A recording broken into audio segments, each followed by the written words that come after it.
وداعيا إلى الله بإذنه وسراجا منيرا وبشر المؤمنين بأن لهم من الله فضلا كبيرا.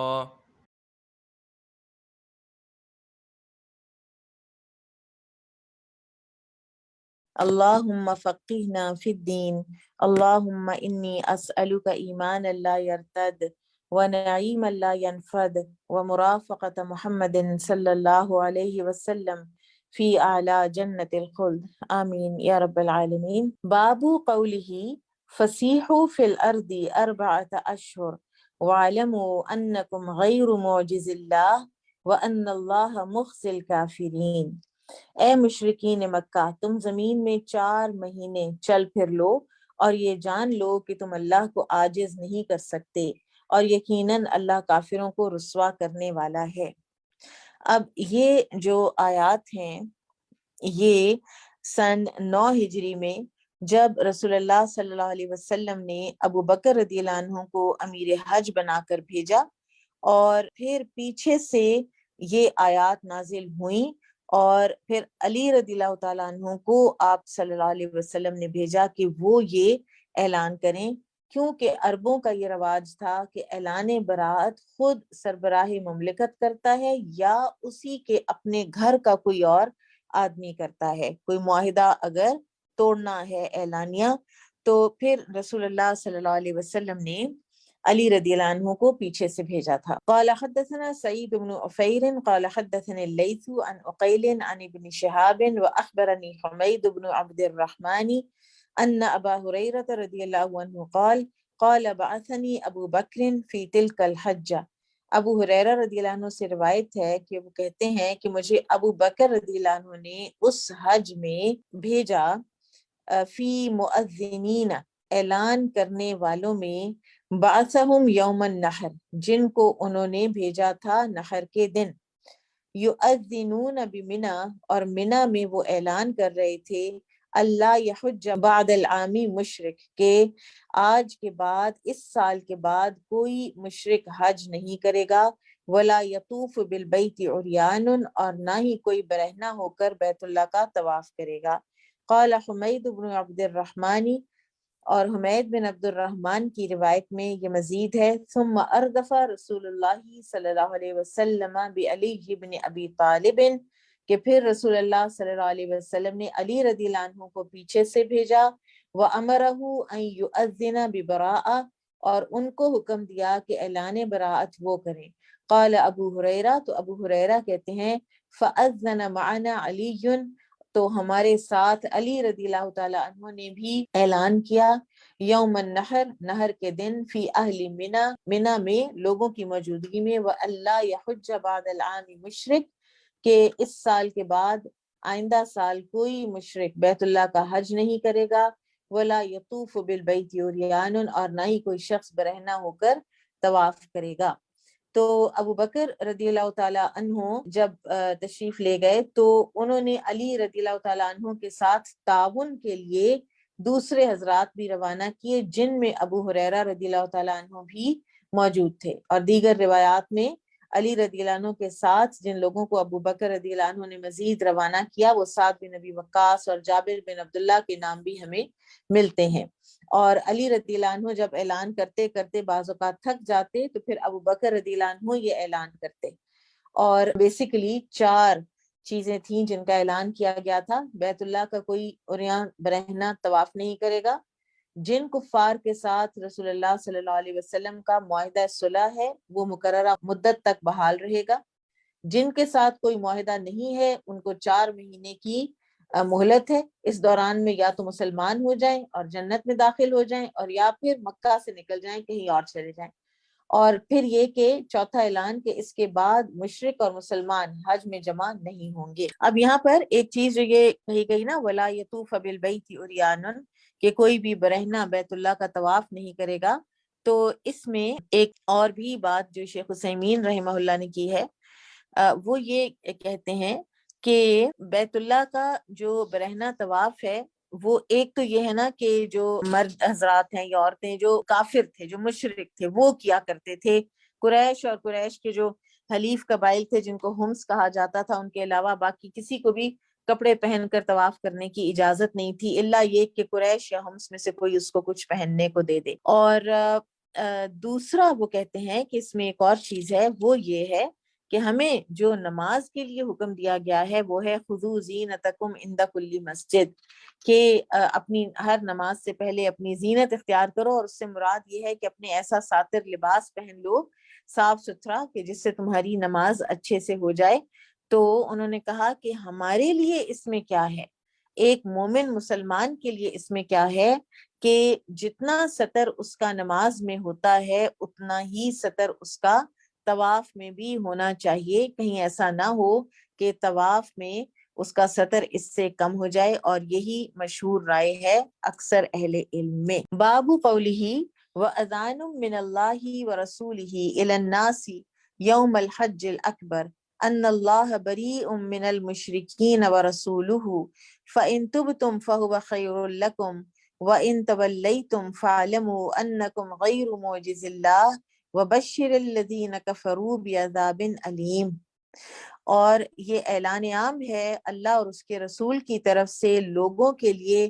حج اکبر کے دن کہ اللہ تعالیٰ بری الذمہ ہے مشرکین سے، اور اس کا رسول بھی بری الذمہ ہے، پھر اگر تم توبہ کر لیتے ہو تو تمہارے لیے بہتر ہے، اور اگر تم منہ موڑ لیتے ہو، منہ پھیر لیتے ہو، تو جان لو کہ تم اللہ تعالیٰ کو ہرا نہیں سکتے، عاجز نہیں کر سکتے، اور خوشخبری دے دیجئے کفار کو دردناک عذاب کی۔ اب یہاں پر حج اکبر، یوم الحج الاکبر، یہ کس دن کو کہا گیا ہے؟ یہ یوم النحر کو کہا گیا ہے، اور یوم النحر یعنی 10 ذی الحج کو حج اکبر کا دن اس لیے کہا جاتا ہے کہ اس میں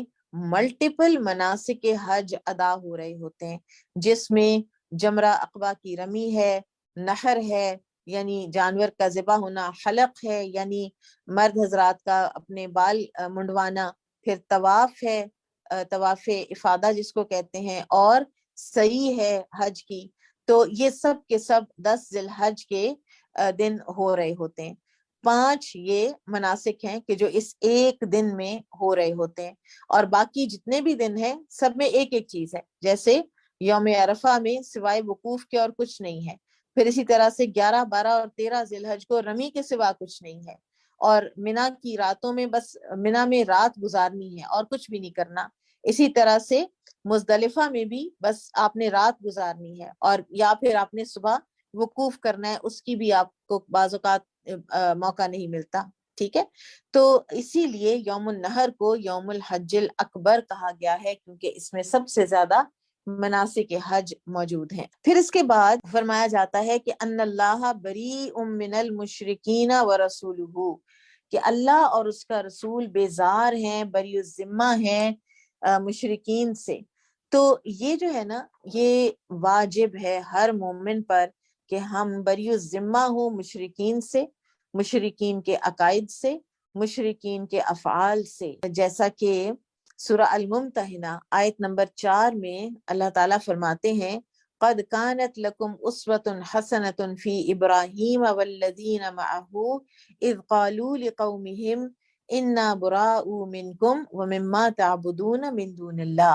کہ تمہارے لیے اسوہ حسنہ ہے، بہترین نمونہ ہے ابراہیم علیہ السلام میں اور جو لوگ ان کے ساتھ تھے، جب انہوں نے اپنی قوم سے کہا کہ ہم بیزار ہیں تم سے بھی اور ان ہستیوں سے بھی جن کو تم اللہ کو چھوڑ کر پوجتے ہو، ٹھیک ہے۔ تو پھر اسی طرح سے ایک اور جو آیت ہے سورہ الممتحنہ آیت 13، یا ایہا الذین آمنوا لا تتولوا قوما غضب اللہ علیہم قد یئسوا من الآخرہ کما یئس الکفار من اصحاب القبور، کہ اے لوگوں جو ایمان لائے ہو ان لوگوں کو اپنا دوست نہ بناؤ جن پر اللہ تعالیٰ غضبناک ہوا، اور جو آخرت سے اس طرح مایوس ہیں کہ جس طرح کفار جو ہیں وہ اصحاب قبور سے مایوس ہیں۔ اس کا ترجمہ جو ہے وہ اس میں تھوڑی مختلف معنی ہیں، اس کی تفسیر میں نہیں جا رہی، ٹھیک ہے۔ پھر اسی طرح سے المائدہ 51 میں آتا ہے وَمَن يَتَوَلَّهُم مِّنكُمْ فَإِنَّهُ مِنْهُمْ، کفار کو جو کوئی دوست بنائے گا اور ان کے ساتھ ان کے طریقوں کے ساتھ اگری کرے گا تو وہ انہی میں سے ہے، ان اللہ لا یہدی القوم الظالمین، اللہ تعالیٰ نہیں ہدایت دیتا ظالم قوم کو۔ تو یہ بہت ضروری ہے مسلمانوں کو اپنی ایک علیحدہ سے آئیڈینٹی بنا کر رکھنا اور ان کے اندر اسیمیلیٹ نہ ہونا، چاہے آپ انہی کے ملکوں میں رہ کیوں نہ رہیں۔ پھر فرمایا فَإِن تُبْتُمْ فَهُوَ خَيْرٌ لَكُمْ، اگر تم توبہ کر لو تو یہ تمہارے لیے بہتر ہے۔ اب آپ دیکھیے کہ جو چیز آپ کے لیے بہتر ہے تو اس کا مطلب ہے کہ اس کے اپوزٹ میں آپ کے لیے کوئی بہتری نہیں ہے، اس کی ضد میں آپ کے لیے کوئی بہتری نہیں ہے۔ اب یہ خطاب جو ہے یہ مشرکین کے لیے ہے، فَإِن تُبْتُمْ فَهُوَ خَيْرٌ لَكُمْ، یہ خطاب مشرکین کے لیے ہے، یعنی اگر تم اپنے شرک سے توبہ کر لو اور اللہ کی طرف رجوع کر لو اور توحید کو مان لو تو پھر تمہارے لیے خیر ہے، ادروائز شرک میں تمہارے لیے کوئی خیر نہیں ہے۔ اور اس کی کئی قسم کی مثالیں آپ کو قرآن میں مل سکتی ہیں۔ فار ایگزامپل سورۃ الفرقان آیا 24 اللہ تعالیٰ فرماتے ہیں اصحاب الجنت یومئذ خیر مستقرا واحسن مقیلا، اہل جنت اس دن بڑے بہتر ٹھکانے میں اور بڑی بہتر آرام گاہ میں ہوں گے۔ ٹھیک ہے، تو اس کا اپوزٹ کیا ہے کہ اہل النار، ان کے پاس کوئی خیر نہیں ہوگی، وہ کسی خیر کے مقام میں نہیں ہوں گے۔ اسی طرح النمل آیا 59 اللہ تعالیٰ فرماتے ہیں اللہ خیر اما یشرکون، کیا اللہ بہتر ہے یا وہ ہستیاں جن کو یہ شریک ٹھہراتے ہیں؟ تو اللہ اگر بہتر ہے تو اس کا مطلب ہے کہ وہ ہستیاں جن کو اللہ کا شریک ٹھہرایا جاتا ہے ان میں کوئی خیر نہیں ہے۔ اسی طرح سورہ صف آیا 11 تؤمنون باللہ ورسولہ وتجاہدون فی سبیل اللہ باموالکم وانفسکم ذالکم خیر لکم، تمہارے لیے بہتر کیا ہے؟ اللہ اور اس کے رسول پر ایمان لانا، اللہ کے راستے میں جہاد کرنا اپنے مالوں اور اپنی جانوں سے۔ اور یہ جو عدم جہاد اور عدم الایمان ہوگا یا عدم الانفاق ہوگا تو اس میں پھر کوئی خیر نہیں ہے۔ اور اسی طرح کی اور بھی بہت ملٹیپل ایگزامپلز جو ہیں وہ ہمیں قرآن سے پتہ چلتی ہیں۔ پھر اس کے بعد اللہ تعالیٰ فرماتے ہیں کہ اگر تم منہ موڑ لوگے وَإِن تَوَلَّيْتُمْ فَاعْلَمُوا أَنَّكُمْ غَيْرُ مُعْجِزِ اللَّهِ، تو جان لو کہ تم اللہ تعالیٰ کو عاجز نہیں کر سکتے، تم اللہ تعالیٰ کو ہرا نہیں سکتے۔ یعنی یہ اللہ تعالیٰ کی جو صفت ہے نا القوی، القوی ہونے کی، تو یہ اس کی پرفیکشن ہے۔ ٹھیک ہے کہ اللہ تعالیٰ کو کوئی عاجز نہیں کر سکتا، اللہ تعالیٰ کی سلطان، اللہ تعالیٰ کی طاقت، اللہ تعالیٰ کی قوت ایسے ہے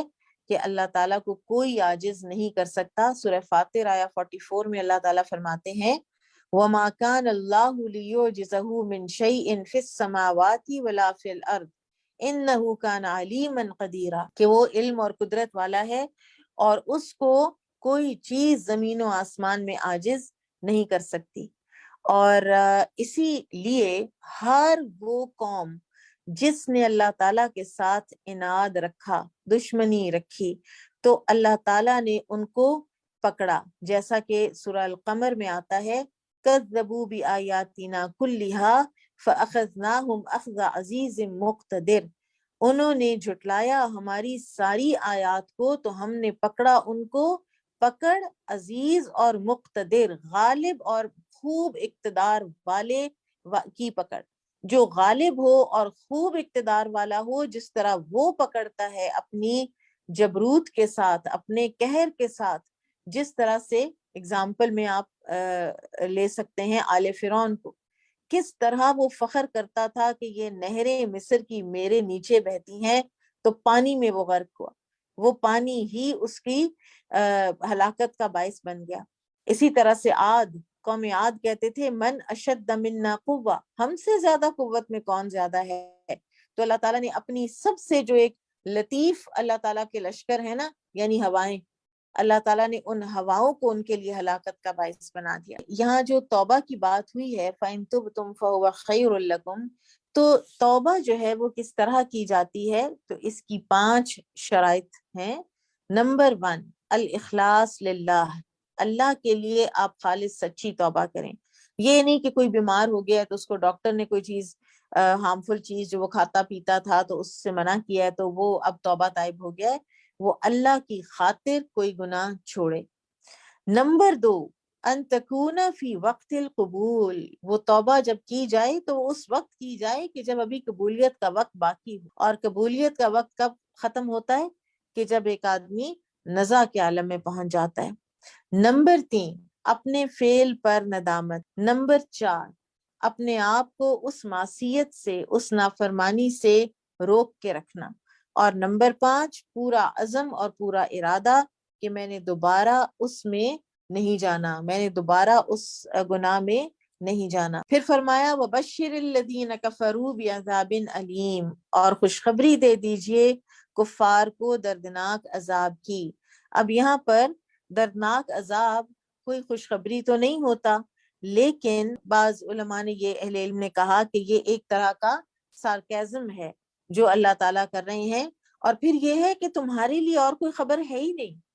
اور بشرا اصل میں ہمارے ہاں خوشخبری کے لیے صرف استعمال ہوتا ہے، لیکن آپ دیکھیں کہ بشر انسان کو کہتے ہیں، انسان کے چہرے کو بھی کہتے ہیں، تو لغت میں بشرا جو ہے وہ ہر اس خبر کو کہا جاتا ہے جس کو سن کر انسان کے چہرے کے ایکسپریشنز چینج ہوں،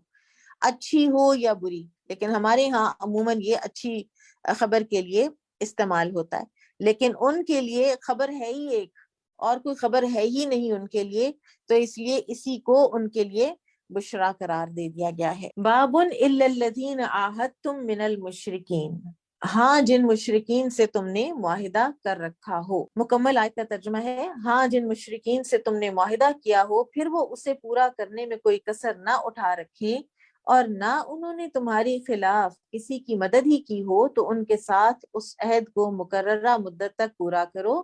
کیونکہ اللہ تعالیٰ پرہیزگاروں کو پسند کرتا ہے۔ قال حدثني اسحاق قال حدثنا يعقوب بن ابراهيم قال حدثنا ابي عن صالح عن ابن شهاب ان حميد بن عبد الرحمن اخبره ان ابا هريرة اخبره ان ابا بكر رضي الله عنه بعثه في الحجة التي امره رسول الله صلی اللہ علیہ وسلم علیہا۔ ابو ہریرہ رضی اللہ عنہ سے روایت ہے کہ انہوں نے کہا کہ رسول اللہ صلی اللہ علیہ وسلم نے جس حج میں ابو بکر رضی اللہ عنہ کو حجۃ الوداع سے پہلے امیر حج بنا کر بھیجا تھا، قبل حجۃ الوداع، حجۃ الوداع سے پہلے امیر حج بنا کر بھیجا تھا، فی رہط یؤذن فی الناس، تو میں بھی اس گروہ میں تھا جو لوگوں میں اعلان کرتے تھے اللہ یحجن بعد العام مشرک، کہ اس سال کے بعد کوئی اور مشرک آئندہ حج نہیں کر سکے گا، ولا یطوف بالبیت عریان، اور نہ ہی کعبہ کا کوئی برہنہ طواف ہوگا۔ فکان حمید یقول یوم النحر یوم الحج الاکبر، حمید جو ہیں راوی حدیث وہ کہا کرتے تھے کہ یوم النحر جو ہے وہ یوم الحج الاکبر ہے، اور اس کی وجوہات ابھی ہم نے پیچھے بات کر لی۔ من اجل حدیث ابی ہریرہ، ابو ہریرہ رضی اللہ عنہ کی اس حدیث کی بنا پر، کیونکہ وہ یہی کہتے تھے کہ ہم نے حج اکبر کے دن یہ اعلان کیا تھا۔ باب قولہ تعالی فقاتلوا ائمة الكفر انہم لا ایمان لہم، تم کفر کے علمبرداروں سے جنگ کرو، ان کی قسموں کا کچھ اعتبار نہیں ہے۔ اب یہ جو ائمۃ الکفر ہے نا، ان میں ابو سفیان اور سہیل بن عمرو بھی شامل تھے، لیکن اللہ سبحانہ و تعالیٰ نے ان کو پھر اسلام کی دولت سے کر دیا تھا معمور، تو اس لیے پھر یہ اس آیت میں داخل نہیں ہے، ورنہ یہ فتح مکہ تک یہ دونوں حضرات جو ہیں یہ ائمۃ الکفر ہی رہے ہیں۔ ایک اور چیز جو ضروری یہاں پہ سمجھنے کی ہے وہ یہ ہے کہ فقاتلوا ائمۃ الکفر، یہ تو چند لوگ ہیں نا، ان کو قتل کرو، ان چند لوگوں کو قتل کرو، کیونکہ فتنہ شروع کرنے والے لوگ جب تک ان کو ختم نہیں کیا جاتا تو اس وقت تک جو ان کے ارد گرد کے لوگ ہیں ان کو آپ چاہے کتنا بھی اپریس کر لیں، کتنا بھی آپ ان کو ختم کر لیں، وہ جب تک لیڈرز موجود ہیں اس وقت تک وہ لوگ اس کے گرد جمع ہی رہتے ہیں۔ اور یہاں تک کہ جو یہ شکاری ہوتے ہیں نا، جب انہوں نے کوئی پورا ایک غول کوئی پرندوں کا شکار کرنا ہو، یا کوئی جیسے بھیڑیا ہے تو اس کو ختم کرنا ہو، تو ان کے کوئی اگر پورے کا پورا ان کا کوئی گروپ ہے تو وہ ان کے جو ہیڈ ہوتا ہے نا، جو ان کا جو لیڈر ہوتا ہے، اور ہر امت میں ایک لیڈر ہے، پرندوں میں بھی ہوتے ہیں، بھیڑیوں میں بھی ہوتے ہیں، شیروں میں بھی ہوتے ہیں، تو وہ ان کے سب سے جو امیر ہوتا ہے نا، جو لیڈر ہوتا ہے، اس کو وہ پکڑتے ہیں، اس کو وہ مارتے ہیں، کیونکہ حیوانات بھی اپنے امیر کے بغیر چلتے پھرتے نہیں ہیں، ٹھیک ہے؟ تو پھر باقی جو ہے نا، وہ جو اس کی اتباع کر رہے ہوتے ہیں، وہ امیر مر جاتا ہے تو باقی خود بخود سارے کے سارے بڑے آرام سے ان کے ہاتھوں میں آ جاتے ہیں۔ اس لیے ائمہ جو ہے نا، کسی بھی فتنے کے، ان کو ختم کرنا ضروری ہوتا ہے، ٹھیک ہے؟ ابو داؤد کی ایک حدیث میں آتا ہے کہ نبی صلی اللہ علیہ وسلم نے وصیت کی تھی بِأَن يُقْتَلْ شُيُوخَ الْمُشْرِكِينَ وَيَبْقَى شَرْقُهُمْ، کہ مشرکین کے جو شیوخ ہیں نا، بڑے سرغنہ جو ہیں، ان کو قتل کیا جائے اور ان کے جو نوجوان ہیں انہیں چھوڑ دیا جائے۔ عمرو بن العاص رضی اللہ عنہ سے کسی نے ایک مرتبہ لیٹر آن، جب وہ مسلمان ہو چکے تھے، تو کسی نے پوچھا تھا کہ آپ کو اتنی دیر کیوں لگ گئی مسلمان ہونے میں، آپ تو اتنے فراست والے اور عقل مند انسان تھے۔ تو انہوں نے کہا ہم نوجوان تھے، ہمارے بڑے سارے موجود تھے، اور جو فیصلہ انہوں نے کیا وہی ہم نے مان لیا۔ جب وہ دنیا سے چلے گئے تو پھر جب ہم نے معاملے پر غور کیا تو ہمیں سمجھ آئی کہ درست بات تو یہی ہے جو نبی صلی اللہ علیہ وسلم فرما رہے ہیں، تو پھر ہم ایمان لے آئے۔ تو لیڈرز اتنا انسانوں کو اور اقوام کو گمراہ کرنے کا رکھتے ہوتے ہیں کیپیبلٹی۔ حدیث قال حدثنا محمد بن المثنى قال حدثنا يحيى قال حدثنا اسماعيل قال حدثنا زيد بن وهب قال كنا عند حذيفة فقال، زید بن وہب کہتے ہیں کہ ہم حذیفہ بن یمان رضی اللہ عنہ کے پاس تھے، تو انہوں نے کہا ما بقی من اصحاب هذه الآیہ الا ثلاثہ، نہیں باقی رہے وہ لوگ جو اس آیت میں مینشنڈ ہیں، یعنی ائمۃ الکفر، مگر تین، ولا من المنافقین الا اربعۃ، اور منافقین میں سے بھی اب صرف چار باقی رہ گئے ہیں۔ فقال اعرابی، تو ایک اعرابی نے کہا انکم اصحاب محمد صلی اللہ علیہ وسلم، آپ لوگ تو محمد صلی اللہ علیہ وسلم کے صحابہ ہیں، تخبروننا،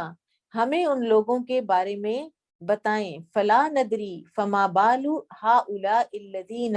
یبقرون بیوتنا، کہ ہمیں بتائیں کہ ان کا کیا حال ہوگا، کیا حشر ہوگا ان لوگوں کا جو ہمارے گھروں میں جنہوں نے نقب زنی کی، وَيُسْرِقُونَ أَعْلَاقَنَا، اور ہمارے علاقوں کی اچھی اچھی چیزیں چوری کر کے لے جایا کرتے تھے۔ قالا، تو انہوں نے جواب دیا اولئک الفساق، یہ فساق ہیں، فاسق و بد کردار ہیں، اجل ہاں، لم یبق منہم الا اربعۃ، اور ان منافقین میں سے چار کے علاوہ اور کوئی باقی نہیں، احدہم شیخ کبیر لو شرب الماء البارد لما وجد بردہ، ایک تو اتنا بوڑھا ہو چکا ہے کہ اگر وہ ٹھنڈا پانی پیے تو اسے پانی کی ٹھنڈک بھی محسوس نہ ہو، یعنی اس قدر وہ ارذل العمر کو پہنچ چکا ہے۔ لیکن حذیفہ رضی اللہ عنہ نے ان کے نام بتائے نہیں ہیں، کیونکہ حذیفہ رضی اللہ عنہ صاحب سر رسول تھے، رسول اللہ صلی اللہ علیہ وسلم کے رازدان تھے۔ آپ صلی اللہ علیہ وسلم نے ان کو منافقین کے نام بتائے تھے، لیکن وہ کیونکہ راز تھا تو انہوں نے کبھی بھی اس کو فاش نہیں کیا۔ باب قولہ والذین یکنزون الذهب والفضة ولا ينفقونها فی سبیل اللہ فبشرهم بعذاب علیم، جو لوگ سونا اور چاندی جمع کر کے رکھتے ہیں اور اسے اللہ کی راہ میں خرچ نہیں کرتے، انہیں آپ دردناک عذاب کی خوشخبری دے دیں، ٹھیک ہے؟ اب یہاں پر کنز کو سمجھنے کی ضرورت ہے۔ اس آیت کے پیش نظر صحابہ میں کچھ اختلاف تھا۔ عبداللہ بن عمر کا موقف تھا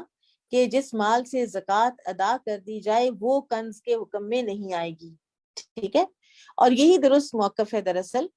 جبکہ ابو ذر رضی اللہ تعالیٰ عنہ ویسے ہی خزانہ جمع کرنے کے خلاف تھے زکوٰۃ اور نو زکوٰۃ۔ قال حدثنا الحكم بن نافع قال اخبرنا شعيب قال حدثنا ابو الزناد ان عبد الرحمن الاعرج حدثه انه قال حدثني ابو هريرة رضی اللہ عنہ انه سمع رسول اللہ صلی اللہ علیہ وسلم يقول یکون کنز احدکم یوم القیامت، ہوگا خزانہ تم میں سے ایک کا، یعنی تم لوگوں کا قیامت کے دن، شجاعن سانپ، اقرع گنجا، زہریلا گنجا سانپ، یہ روایت مختصر ہے. ایک اور روایت میں آتا ہے اور وہ بھی صحیح بخاری کتاب الزکوٰۃ میں ہے کہ جس شخص کو اللہ تعالیٰ نے مال دیا ہو اور وہ اس سے زکوٰۃ ادا نہ کرے تو قیامت کے دن وہ مال ایک گنجے سانپ کی شکل اختیار کرے گا جس کی 2 زبانیں ہوں گی، اور وہ اس کے گلے کا ہار بن کر دونوں جبڑوں کو پکڑ لے گا اور کہے گا میں تیرا مال ہوں اور میں تیرا خزانہ ہوں. اور پھر آپ صلی اللہ علیہ وسلم نے یہ آیت تلاوت فرمائی کہ جنہیں اللہ تعالیٰ نے اپنے فضل سے کچھ دے رکھا ہے وہ اس میں اپنی کنجوسی کو اپنے لیے بہتر خیال نہ کریں بلکہ وہ ان کے لیے نہایت بدتر ہے. جس مال میں انہوں نے کنجوسی کی قیامت کے دن اسی کے انہیں طوق پہنائے جائیں گے. یہ سورہ آل عمران کی آیت نمبر 180 ہے. اور گنجے سانپ سے مراد انتہائی خوفناک اور زہریلا ناگ ہے جو اس انسان کو بار بار ڈسے گا. یہاں پر ایک بات کہنا چاہوں گی کہ بہت زیادہ ایک کلپ آج کل سرکولیٹ کر رہا ہے اور ون سائیڈڈ تصویر دکھا رہا ہے وہ فقہا کے فتاوی کی اور اختلافات کی، اور دوسری سائیڈ وہ دکھا ہی نہیں رہا. اور اس میں یہ ہے کہ جو گھریلو زیورات ہیں جو خواتین پہنتی ہیں، کوئی انگوٹھی کوئی چوڑی، تو اس پر زکوٰۃ نہیں ہے. تو اس میں علماء کا اختلاف ہے، اور شیخ ابن باز، شیخ عثیمین جو کہ اس دور کے جید علماء ہیں یعنی کنٹمپریری ورلڈ کے، اب تو خیر دونوں کا ہی انتقال ہو چکا ہے رحمہم اللہ، لیکن اس کے علاوہ جو ہمارے کلاسک اسکالرز ہیں ان میں بھی بہت سے یہی فرماتے ہیں کہ زکوٰۃ دے دینی چاہیے. اور پھر ایک چیز یاد رکھیے کہ یہ معاملہ اتنا سنگین ہے اور سزا اتنی سخت ہے اور زکوٰۃ اتنی تھوڑی ہوتی ہے کہ وہ اگر آپ کو احتیاطاً بھی دینی پڑے تو آپ کو دے دینی چاہیے، ورنہ اس میں کلاسک اسکالرز کا اور آج کے دور کے بہت سے جید اسکالرز کا یہ فتویٰ ہے. ہمارے ہاں سب کانٹیننٹ میں احناف کا بھی یہی فتویٰ ہے کہ جو پہننے والا آپ کا زیور ہے اس سب کے اوپر زکوٰۃ ہے. اور آپ دیکھیں کہ صحابیات کا اگر کوئی ہے نا تو ان کے تو ایسے زیور ہوتے ہی نہیں تھے، کوئی کیل ناک کی، کوئی چھلا، کوئی چوڑی. یہ ہمارے جو آج کل 10-10 20-20 تولے کے ایک ایک سیٹ ہوتا ہے جو دیا ہی لڑکیوں کو اس لیے جاتا ہے، اس سوچ کے تحت دیا جاتا ہے کہ یہ اس کے کام آ جائے گا، اس کو کوئی ضرورت ہوگی تو وہ اس کی ایک سیکیورٹی اور انویسٹمنٹ کے طور پہ اس کو دے دیا جاتا ہے، اور بعض گھرانوں میں تو اس کی انہیریٹنس کے طور پہ اس کو دے دیا جاتا ہے. تو ایسے کیسے ہو سکتا ہے کہ اس پر بھی وہ زکوٰۃ نہ دے؟ تو لہٰذا اپنے آپ کو بالکل کسی ایسی فتنے میں ڈالنے کی ضرورت نہیں ہے. ہماری جن استاذہ جن سے ہم پڑھتے ہیں وہ عرب ہیں، تو وہ فرماتی ہیں کہ انہوں نے بات کی ہے ان حضرت سے جنہوں نے یہ کلپ جو ہے ریلیز کیا ہے، اور ان کو سمجھانے کی بہت کوشش کی ہے کہ آپ نے تصویر کا صرف ایک رخ دکھایا ہے، آپ لوگوں کو مس گائیڈ نہ کریں، کہیں ایسا نہ ہو کہ قیامت کے دن کوئی پکڑا ہوا آئے اس صرف لالچ میں کہ آج مجھے 10-12 ہزار جو ہے نا وہ میرے بچ جائیں. تو لہٰذا زکوٰۃ کے معاملے میں اپنے آپ کو بالکل کلیئر کر کے اللہ تعالیٰ کے ہاں پہنچانا چاہیے، زیادہ ہو جائے تو ہو جائے، کم نہیں ہونی چاہیے. قال حدثنا قتيبة بن سعيد قال حدثنا جرير عن حسين عن زيد بن وهب قال مررت على ابي ذر بالربذة. زید بن وہب سے روایت ہے، انہوں نے کہا کہ میں مقام ربضہ میں ابو ذر غفاری رضی اللہ عنہ کے پاس سے گزرا. فقلت، تو میں نے پوچھا، ما انزلک بهذه الارض، آپ کو کیا چیز اس جگہ لے آئی، اس جنگل میں کیوں آپ نے قیام کیا ہوا ہے تنہا؟ قال، انہوں نے کہا، کننا بالشام، ہم شام میں تھے. فقرأت، تو میں نے یہ آیت پڑھی، والذین یکنزون الذهب والفضة ولا ينفقونها في سبیل اللہ فبشرهم بعذاب علیم. قال معاویہ، تو معاویہ رضی اللہ عنہ نے کہا، ما هذه فینا، یہ آیت ہم مسلمانوں کے بارے میں ہے ہی نہیں. ما هذه الا فی اہل الکتاب، یہ اہل کتاب کے بارے میں ہے. قال، وہ کہتے ہیں، قلت، میں نے کہا، انہا لفینا وفیہم، یہ ہمارے اور ان دونوں کے درمیان میں ہے. تو بیسکلی ان کی آپس میں کچھ تکرار ہوئی، تو عثمان رضی اللہ عنہ کو امیر معاویہ نے خط لکھا، تو عثمان رضی اللہ عنہ نے ابو ذر رضی اللہ عنہ کو واپس مدینہ بلا لیا. جب یہ مدینہ آئے تو یہاں پر بھی صورتحال یہ تھی کہ مسلمان امیر ہو چکے ہوئے تھے اور مسلمانوں کے حالات کافی بہتر ہو چکے ہوئے تھے. تو ابو ذر رضی اللہ عنہ کہتے ہیں کہ میرے ارد گرد تو لوگ ایسے جمع ہو گئے جیسے انہوں نے مجھے اس سے پہلے کبھی دیکھا ہی نہیں تھا کہ یہ کیا کہہ رہے ہیں، وہ اتنی اجنبی لگتی تھی ان کو باتیں۔ عثمان رضی اللہ عنہ کو جب یہ صورتحال پتہ چلی تو انہوں نے فرمایا کہ تم چاہو تو یہیں الگ ہو کر رہ جاؤ، یعنی ذرا تھوڑا سا آئسولیٹ ہو جاؤ۔ آپ ان سے بھی نہیں دیکھا جا رہا تھا کہ مسلمان جو ہیں وہ اتنے امیر ہو رہے ہیں اور ان کے پاس خزانے ہیں، لوگ جو ہیں وہ بھی حیران ہوتے تھے کہ یہ ہمیں کیوں ایسے کہتے ہیں۔ تو پھر انہوں نے اپنے آپ کو آئسولیٹ کر لیا تھا ربضہ میں۔ رسول اللہ صلی اللہ علیہ وسلم کی ایک حدیث ہے، آپ صلی اللہ علیہ وسلم نے فرمایا تھا کہ ان الاکثرین هم الاقلون یوم القیامہ، اکثرین بہت کثیر مال والے وہ قلیل سامان اور متاع والے ہوں گے قیامت کے دن، الا من قال ہاکذا وہاکذا وہاکذا، سوائے ان لوگوں کے جنہوں نے خرچ کیا ادھر بھی اور ادھر بھی اور ادھر بھی، آگے پیچھے دائیں بائیں اپنا مال خرچ کرتے رہے۔ اور یہ حدیث جو ہے یہ روایت کی ہے ابو ذر رضی اللہ عنہ نے۔ تو وہ بیسیکلی یہ بلیو کرتے تھے کہ جمع کرنا ہی نہیں چاہیے، لیکن اگر جمع نہ کرنا ہو تو پھر زکوٰۃ کا کانسیپٹ بھی ختم ہو جاتا ہے، پھر انہیریٹنس کا کانسیپٹ بھی ختم ہو جاتا ہے۔ تو لہٰذا آپ مال بنا سکتے ہیں لیکن آپ کو اس کی زکوٰۃ دینی چاہیے۔ باب قولہ عز وجل یوم یحمى علیہا فی نار جہنم فتکوی بہا، اللہ تعالیٰ کا یہ فرمان جس دن اس سونے اور چاندی کو جہنم کی آگ میں تپایا جائے گا پھر اس سے داغا جائے گا کا بیان۔ اب اس آیت میں مال و دولت کو باعث عذاب قرار دیا گیا ہے، اس مال دولت کو جس میں سے اللہ کا حق نہ نکالا گیا ہو، ٹھیک ہے۔ اور امام بخاری نے کتاب الزکوٰۃ جو آپ پڑھ آئے ہیں اس میں یہ ایک ترجمۃ الباب باندھا ہے نا کہ ما ادی زکاتہ فلیس بکنز، جس مال کی زکوٰۃ ادا کر دی گئی تو وہ کنز نہیں ہے۔ وقال احمد بن شبیب بن سعید قال حدثنا ابی عن یونس عن ابن شہاب عن خالد بن اسلم قال خرجنا مع عبد اللہ بن عمر فقال هذا قبل ان تنزل الزکاۃ، خالد بن اسلم سے روایت ہے، انہوں نے کہا ہم عبداللہ بن عمر کے ہمراہ نکلے تو انہوں نے اس آیت کے متعلق فرمایا کہ یہ حکم زکوٰۃ کے فرض ہونے سے پہلے کا ہے۔ فلما انزلت، جب زکوٰۃ کا حکم آ گیا، جعلہ اللہ طہرا للاموال، تو اس کو اللہ تعالیٰ نے مال کی جو پاکیزگی ہے اس کا باعث بنا دیا۔ تو انسان جب اپنے مال کی زکوٰۃ دے دے تو باقی چاہے اس کے کروڑوں اربوں بھی ہوں تو وہ اس کے لیے جائز اور حلال ہوتے ہیں۔ باب قولہ ان عدت الشہور عند اللہ 12 شہرا فی کتاب اللہ یوم خلق السماوات والارض منها 4 حرم ذلك الدین القیم فلا تظلموا فیہن انفسکم، جس دن اللہ تعالیٰ نے آسمانوں اور زمین کو پیدا کیا اس دن سے نوشتہ الہی کے مطابق اللہ کے ہاں مہینوں کی تعداد 12 ہی ہے، ان میں سے 4 حرمت والے ہیں، یہی سیدھا دین ہے، چنانچہ تم ان مہینوں میں اپنے آپ پر ظلم نہ کرو کا بیان۔ القیم هو القائم، القیم کے معنی قائم یعنی درست اور سیدھے کے ہیں۔ اہل کتاب کی طرح مشرکین بھی اپنے جو احکامات ہیں یا جو ان کی ٹریڈیشنز بھی چلی آ رہی ہوتی تھیں یا دین ابراہیمی میں سے کوئی چیز چلی آ رہی ہوتی تھی تو اس میں ہیرا پھیری کر لیا کرتے تھے۔ اور 4 مہینے جو حرمت والے ہیں، 3 مسلسل اور 1 الگ، اور یہ ہیں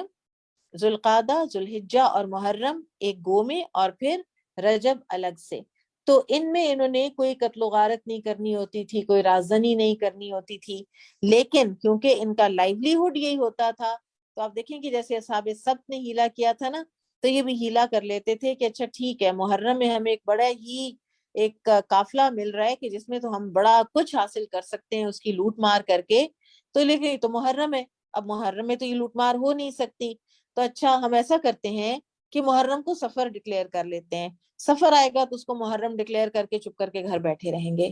تو یہ انہوں نے کیا تو اللہ تعالیٰ نے فرمایا کہ یہ تو کفر میں زیادتی ہے، نسی، اس کو پھر اللہ تعالیٰ نے فرمایا کہ یہ نسی ہے اور یہ کفر میں مزید زیادتی ہے۔ اور پھر آپ دیکھیے کہ جو 12 مہینے ہیں یہ اللہ تعالیٰ کے بنائے ہوئے ہیں، اور یہ 12 مہینے لونر والے، ٹھیک ہے، یہ لونر والے ہیں۔ آج دنیا میں وہ گریگورین سولر کیلنڈر جو ہے وہ زیادہ رائج ہے، لیکن کسی دن کو دنیا اس بات پر پہنچے گی کہ درست گنتی کے لیے اور وقت کے درست حساب کتاب کے لیے لونر کیلنڈر ہی بہتر تھا، کیونکہ اللہ تعالیٰ کا بنایا ہوا کیلنڈر یہی ہے۔ قال حدثنا عبد الله بن عبد الوهاب قال حدثنا حماد بن زيد عن أيوب عن محمد عن ابن أبي بكرة عن أبي بكرة عن النبي صلی اللہ علیہ وسلم قال، ابو بکرہ رضی اللہ عنہ سے روایت ہے، وہ نبی صلی اللہ علیہ وسلم سے بیان کرتے ہیں کہ آپ نے فرمایا، ان الزمانہ، بے شک زمانہ، قد استدار، گھوم پھر کر، کہیئتی یوم خلق اللہ السماوات والارض، اس حالت پر آ گیا ہے جس حالت پر تھا جب اللہ تعالیٰ نے زمین و آسمان پیدا کیے۔ السنۃ 12 شہرا، سال 12 مہینے کا ہوتا ہے، منہا اربعۃ حرم، اور ان میں 4 حرام مہینے ہیں، ثلاث متوالیات، 3 ہیں جو لگاتار ہیں، ذوالقعدہ وذوالحجہ والمحرم، ذوالقعدہ، ذوالحجہ اور محرم، ورجب مدر، اور رجب مدر، الذی بین جمادہ و شعبان، وہ جو جمادہ اخرى اور شعبان کے درمیان میں ہے۔ اور یہ بات آپ صلی اللہ علیہ وسلم نے فرمائی تھی حجۃ الوداع کے موقع پر جب آپ نے خطبہ دیا تھا، اور آپ صلی اللہ علیہ وسلم نے نسی کو بھی اس وقت حرام قرار دے دیا اللہ تعالیٰ کے فرمان کے مطابق، اور سن 10 ہجری میں نبی صلی اللہ علیہ وسلم نے جب حج کیا ہے تو اس وقت ایکچول 10 ذی الحج اسی دن تھا جس دن 10 ذی الحج اصل میں ہونا چاہیے تھا۔ اور اسی میں ہمیں حکمت پتہ چلتی ہے نبی صلی اللہ علیہ وسلم کی شروع میں یہ حج وغیرہ نہ کرنے کی، کیونکہ وہ تو کبھی اصل میں سفر کا مہینہ ہوتا تھا اور حج ہو رہی ہوتی، اور کبھی کوئی اور مہینہ ہوتا تھا اور حج ہو رہی ہوتی تھی۔ اور پھر رجب مہینے کو قبیلہ مدر کی طرف اس لیے منسوب کیا گیا ہے کیونکہ یہ قبیلہ ماہ رجب کی بہت تعظیم کرتا تھا۔ باب قولی، اللہ سبحانہ وتعالیٰ کا یہ فرمان، ثانی اثنین اذ ہما فی الغار اذ یقول لصاحبہ لا تحزن ان اللہ معنا، اور وہ 2 میں سے دوسرا تھا جبکہ وہ دونوں غار میں تھے، اور وہ دوسرا اپنے ساتھی سے کہہ رہا تھا غم نہ کر، بے شک اللہ ہمارے ساتھ ہے۔ معنا ناصرنا، معنا کے معنی ہے ہمارا محافظ اور مددگار۔ السکینہ فعیلۃ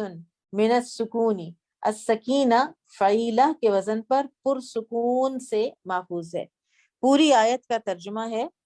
اگر تم اس کی مدد نہیں کرو گے تو اللہ تعالیٰ نے اس کی مدد کی تھی جب کافروں نے اسے مکہ سے نکال دیا تھا، وہ 2 میں سے دوسرا تھا جبکہ وہ دونوں غار میں تھے، جب وہ اپنے ساتھی سے کہہ رہا تھا بے شک غم نہ کر، اللہ ہمارے ساتھ ہے۔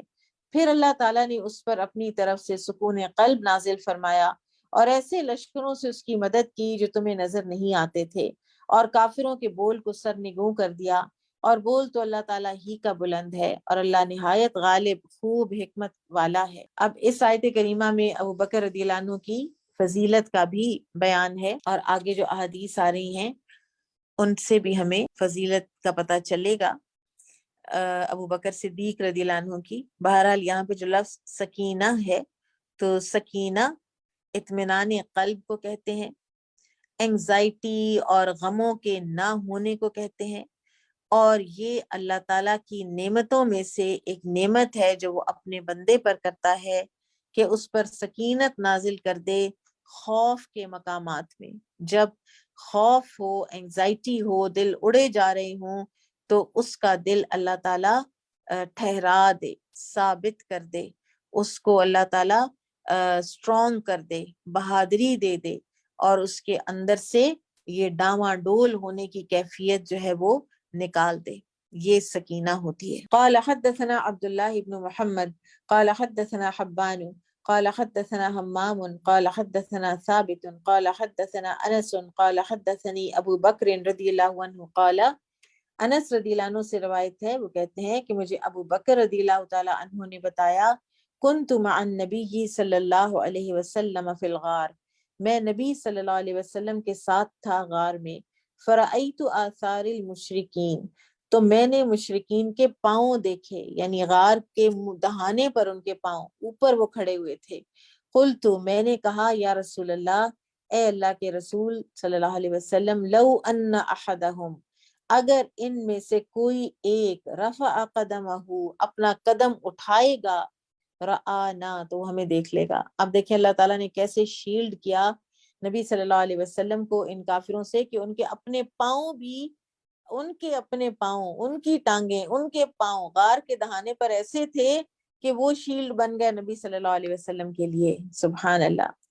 وہ ہٹاتے تو وہ شیلڈ ہٹ جاتی اور وہ دیکھ لیتے۔ قال، آپ صلی اللہ علیہ وسلم نے فرمایا، ما ظنک باثنین اللہ ثالثہما، تمہارا ان دو کے بارے میں کیا گمان ہے کہ جن کا تیسرا اللہ تعالیٰ ہے۔ اور یہ ہے معیت خاصہ جس کا ہم نے پہلے بھی ذکر کیا تھا۔ قال حدثنا عبداللہ بن محمد قال حدثنا ابن عیینۃ عن ابن جریج عن ابن ابی ملیکۃ عن ابن عباس رضی اللہ عنہما انہ قال حین وقع بینہ وبین ابن الزبیر، ابن عباس سے روایت ہے کہ انہوں نے فرمایا کہ جب میرا اور ابن زبیر، عبداللہ بن زبیر سے اختلاف ہوا تو میں نے کہا تھا، انہ قال حین وقع بینہ وبین ابن الزبیر قلت، تو میں نے کہا ابوہ الزبیر، ان کے والد ہیں زبیر رضی اللہ عنہ، وامہ اسماء، اور ان کی والدہ ہیں اسماء، وخالتہ عائشہ، اور ان کی خالہ ہیں عائشہ، وجدہ ابو بکر، اور ان کے نانا ہیں ابو بکر، وجدتہ صفیہ، اور ان کی دادی ہیں صفیہ رضی اللہ عنہ۔ فقلت لسفیان اسنادہ، راوی حدیث نے سفیان بن عیینہ سے پوچھا کہ اس حدیث کی سند کیا ہے؟ فقال حدثنا، تو انہوں نے شروع کیا بتانا حدثنا سے، فشغلہ انسان، تو ان کو کسی اور آدمی نے مشغول کر لیا، ولم یقل ابن جریج، اور وہ ابن جریج جو ہے وہ نہیں کہہ سکے۔ یہاں پر امام بخاری حدیث اس لیے لے کر آئے ہیں کیونکہ اس میں ابو بکر رضی اللہ تعالیٰ عنہ کا ذکر ہے۔ واقعے کی جو تشریح ہے وہ آئندہ حدیث میں آئے گی انشاءاللہ۔ قال حدثني عبد الله بن محمد قال حدثني يحيى بن معين قال حدثنا حجاج قال ابن جريج قال ابن ابي مليكة وكان بينهما شيء فغدوت على ابن عباس فقلت، ابن ابی ملیکہ سے روایت ہے، وہ کہتے ہیں کہ ابن عباس اور ابن زبیر کے درمیان کسی معاملے میں کچھ اختلاف، تو میں صبح صبح ابن عباس کے ہاں حاضر ہوا اور میں نے کہا، اترید ان تقاتل ابن الزبیر، کیا آپ چاہتے ہیں کہ آپ جنگ کریں ابن زبیر کے ساتھ، عبداللہ بن زبیر رضی اللہ عنہ کے ساتھ، فتحل ما حرم اللہ، اور آپ اللہ کے حرم کو حلال خیال کریں گے؟ فقالا، تو انہوں نے کہا، معاذ اللہ، اللہ کی پناہ، ان اللہ کتب ابن الزبیری و بنی امیہ محلین، یہ تو اللہ تعالیٰ نے ابن زبیر اور بنو امیہ ہی کے مقدر میں لکھ دیا تھا کہ یہ حلال کریں گے حرم پاک کو، یعنی اس کی بے حرمتی کریں گے۔ وَإِنِّي وَاللَّهِ لَا أُحِلُّهُ أَبَدًا، اور جہاں تک میرا تعلق ہے تو اللہ کی قسم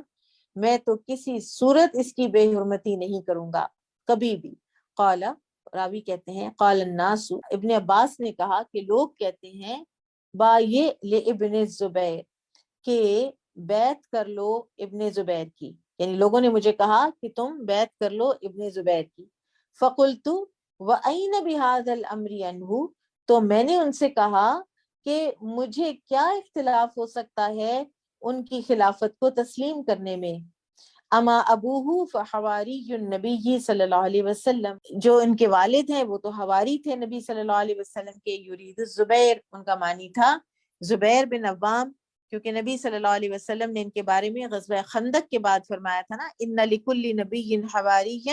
وان حواری الزبیر بن العوام، ہر نبی کا ایک حواری ہوتا ہے اور میرے حواری زبیر بن عوام ہے۔ واما جدہ فصاحب الغار،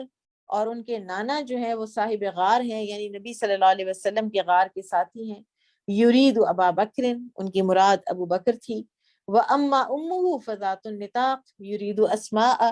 ماں ان کی ذات النطاقین ہے، وہ the one with two waist belts، جنہوں نے اپنا نطاق جو ہے اپنا کمر بند اس کو پھاڑ کر تو نبی صلی اللہ علیہ وسلم کا اور ابو بکر رضی اللہ عنہ کا جو توشہ تھا کھانے کا اس کو باندھا تھا، تو آپ صلی اللہ علیہ وسلم نے ان کو اس وقت یہ خطاب دیا تھا۔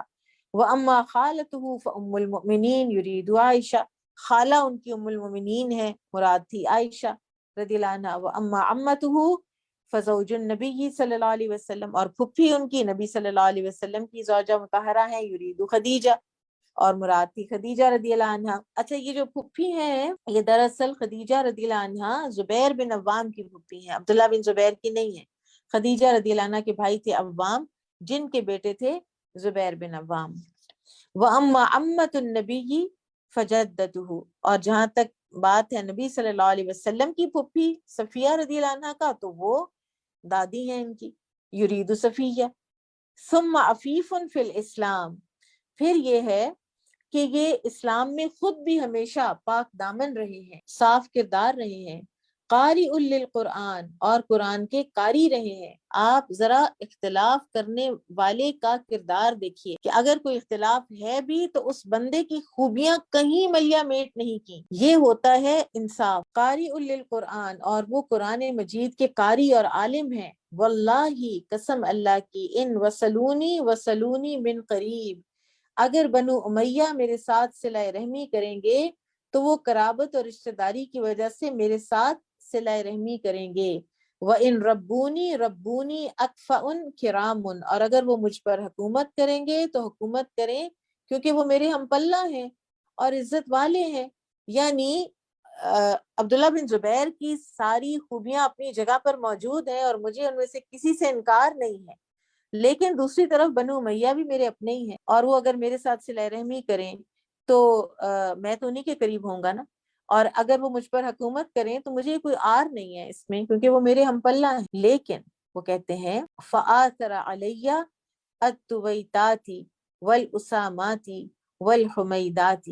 لیکن عبداللہ بن زبیر نے تو ابن طویت، بنو اسامہ اور بنو حمید کو ہم پر ترجیح دی ہے۔ یریدو ابطنن من بنی اسد، ان کی مراد بنو اسد کے مختلف قبائل سے تھی، ابن طویت و بنی اسامتا و بنی اسد، یعنی یہ سارے جو قبائل تھے۔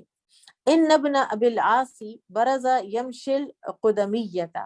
دوسری طرف ابن ابی العاص یعنی عبد الملک بن مروان یعنی بنو امیہ، وہ جو ہے وہ بڑی عمدگی سے پیش قدمی کر رہا ہے، یعنی عبد الملک ابن مروان۔ وَإِنَّهُ لَوَّا ذَنَبَهُ یعنی ابن الزبیر، اور اس کے برعکس ابن زبیر نے تو دم دبا لی ہے۔ یہ ابن عباس کا ایک جو تھا نا اپنا جھکاؤ بنو امیہ کی طرف بتانے کا، تو یہ ان کی وجہ تھی، اور ابن زبیر رضی اللہ عنہ کے ہاتھ پر بیعت نہ کرنے کی یہ وجہ تھی۔ بہرحال یہی واقعہ ہے کہ امیر معاویہ نے وفات پائی تو یزید نے حکومت سنبھالی، عبداللہ بن زبیر نے یزید کی بیعت کا انکار کیا، اور یزید فوت ہوا تو کچھ لوگوں نے، اہل حجاز، مصر، عراق، خراسان اور اہل شام کی اکثریت نے عبداللہ بن زبیر کی بیعت کی۔ ابن عباس نے بیعت کا انکار کیا، وہ ان دنوں میں مکہ میں تھے، اور پھر جب ان سے پوچھا گیا تو انہوں نے یہ واپسی جواب دیا، اور ابن زبیر نے ان پر سختی بھی کرنے کی کوشش کی، اور مختار بن ابو عبید ثقفی کو جب پتا چلا کہ ابن عباس نے انکار کیا ہے عبداللہ بن زبیر کی بیعت سے، تو اس نے لشکر بھیج کر ابن عباس کو مکہ سے نکال لیا، اور انہوں نے طائف میں جا کر اپنی سکونت اختیار کی۔ اور اس دوران میں ابن ابی ملیکہ نے ابن عباس سے کہا کہ آپ ان کی بیعت کیوں کرتے ہیں، یعنی بنو امیہ کی، تو انہوں نے پھر بنو امیہ کے اوصاف بیان کیے، اور ساتھ شکوے کے انداز میں فرمایا کہ ابن زبیر نے تو ہماری پرواہ ہی نہیں کی اور نہ ہی ہمارا کچھ خیال کیا، جب یہ ہمارا خیال نہیں کرتے تو بنو امیہ کی حکومت تسلیم کرنے میں ہمیں کیا حرج ہے، وہ ہم سے قریب بھی ہیں، ہم سے اس نے سلوک کرتے ہیں، اور ان کا دائرہ حکومت بھی دن بدن وسیع ہوتا جا رہا ہے، تو ابن زبیر کا تو دائرہ حکومت بھی تنگ ہوتا جا رہا ہے، ٹھیک ہے۔ لیکن اس کے ساتھ ساتھ انہوں نے یہ نہیں کہا کہ ابن زبیر جو ہیں وہ ہم پلہ نہیں ہیں، انہوں نے ان کی پہلے ساری خوبیاں بیان کی ہیں، اور اس کے بعد پھر انہوں نے اپنے پولیٹیکل جو ایک جھکاؤ ہے اس کا انہوں نے ذکر کیا ہے۔ بہرحال عبداللہ بن عباس پولیٹیکل ہی رہے ہیں، انہوں نے بھی کبھی ایز سچ ایکٹیولی سیاست میں حصہ نہیں لیا ہے۔ قال حدثنا محمد بن عبید بن میمون قال حدثنا عیسی بن یونس عن عمر بن سعید قال اخبرنی ابن ابی ملیکہ دخلنا علی ابن عباس فقال، ابن ابی ملیکہ سے روایت ہے، انہوں نے کہا کہ ہم ابن عباس کی خدمت میں حاضر ہوئے تو انہوں نے فرمایا الا تعجبون لابن الزبیر قام فی امرہ ھذا،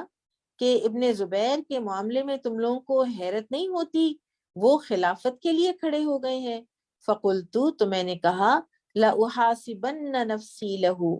میں نے دل میں ارادہ کر لیا ہے کہ اب میں ان کے لیے محنت مشقت کروں گا۔ ما حاسبتها لأبی بکر ولا لعمر، ایسی محنت تو میں نے ابو بکر اور عمر رضی اللہ عنہما کے لیے بھی نہیں کی تھی۔ وَلَهُمَا كَانَ أُولَى بِكُلِّ خَيْرٍ مِّنْهُ، حالانکہ یہ دونوں حضرات تو ان سے ہر اعتبار سے بہتر تھے۔ وَقُلْتُ، میں نے پھر لوگوں سے کہا، ابن عمت النبی وابن الزبیر وابن ابی بکر وابن اخی خدیجہ وابن اخت عائشہ، کہ وہ نبی صلی اللہ علیہ وسلم کی پھپھی کی اولاد میں سے ہیں، زبیر کے بیٹے ہیں، ابو بکر صدیق کے نواسے ہیں، خدیجہ رضی اللہ عنہا کے بھتیجے اور عائشہ رضی اللہ عنہا کے بھانجے ہیں۔ فَإِذَا هُوَ يَتَعَلَّى عَنِّي وَلَا يُرِيدُ ذَلِكَ، لیکن انہوں نے کیا کیا ہے کہ وہ مجھ سے بڑا بننے کی کوشش میں ہیں، وہ مجھے کسی خاطر میں نہیں لائے۔ فَقُلْتُ، تو میں نے اپنے دل میں کہا، ما كنت اظن انی اعرض هذا من نفسی فیدعه، مجھے ہرگز یہ گمان نہ تھا کہ میں تو ان سے ایسی عاجزی کروں اور وہ اس پر بھی مجھ سے راضی نہ ہوں۔ وما اراه يريد خیرا وان كان لا بد، اور میں نہیں سمجھتا کہ وہ میرے معاملے میں اب کسی قسم کی بھی بھلائی اور خیر چاہتے ہیں۔ لأن يربني بنو عمی احب الی من ان یربنی غیرهم، اب جو ہونا تھا ہو چکا، لہٰذا بنو امیہ جو میرے چچا زاد ہیں اگر مجھ پر حکومت کریں تو یہ مجھے دوسروں کی حکومت سے زیادہ مناسب معلوم ہوتا ہے۔ یہ ابن عباس کا قول ہے، فرمان ہے۔ بہرحال یہ صحابہ کرام کے پولیٹیکل اختلافات تھے، اور اس میں ہمارے لیے یہ ہے کہ اللہ تعالیٰ ان کے فیصلے جو ہے نا وہ قیامت کے دن خود کریں گے، ان کے اختلافات کے۔ یہ سب صحابہ تھے، اور ان صحابہ کے لیے کلیکٹیولی اللہ تعالیٰ نے قرآن حکیم میں فرمایا ہے کہ رضی اللہ عنہم ورضوا عنہ، اللہ تعالیٰ ان سے راضی ہوا اور وہ اللہ تعالیٰ سے راضی ہوئے۔ اور عمر بن عبدالعزیز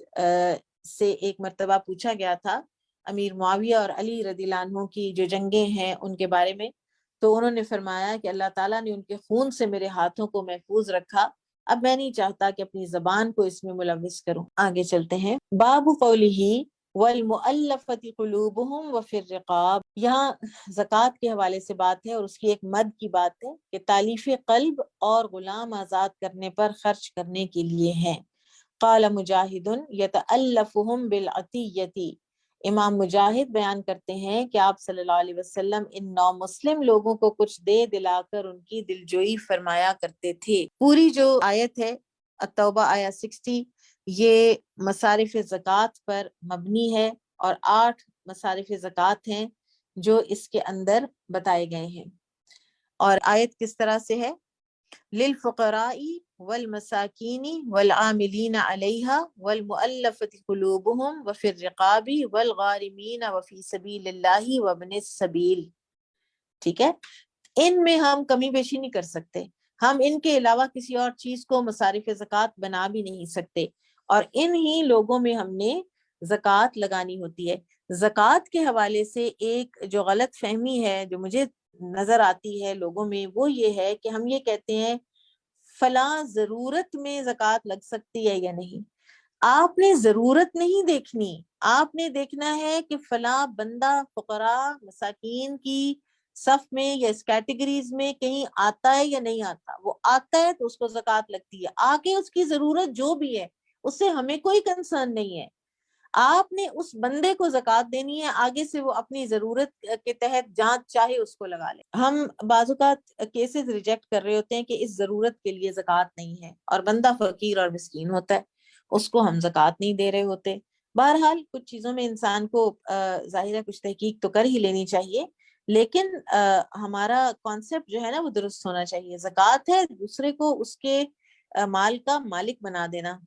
اور پھر وہ اس کے ساتھ وہ چاہے کھائے، وہ پیے، وہ کپڑے بنائے، وہ بچے کی فیس دے، وہ بیماری کا علاج کرائے، وہ کچھ بھی کرے۔ اگر آپ یہ سمجھتے ہیں کہ ایک غریب بندہ وہ عادت ہی نہیں ہے اس کو کہ اس کے پاس پیسے ہوں اور وہ پیسے مینیج ہی نہیں کر پاتا اور اس لیے میں اس کے لیے مینیج کرتی ہوں، تو پھر ٹھیک ہے، آپ کر بھی سکتے ہیں، لیکن آپ کو جو ہے نا بھلا وہ سوچنا ہے فقراء اور مساکین کا، اور ان کیٹیگریز کا آپ نے یہ نہیں سوچنا کہ ضرورت اصل کیا ہے۔ قال حدثنا محمد بن كثير قال اخبرنا سفيان عن ابيه عن ابن ابي نعم عن ابي سعيد رضي الله عنه قال بعث الى النبي صلى الله عليه وسلم بشيء فقسمه بين اربعه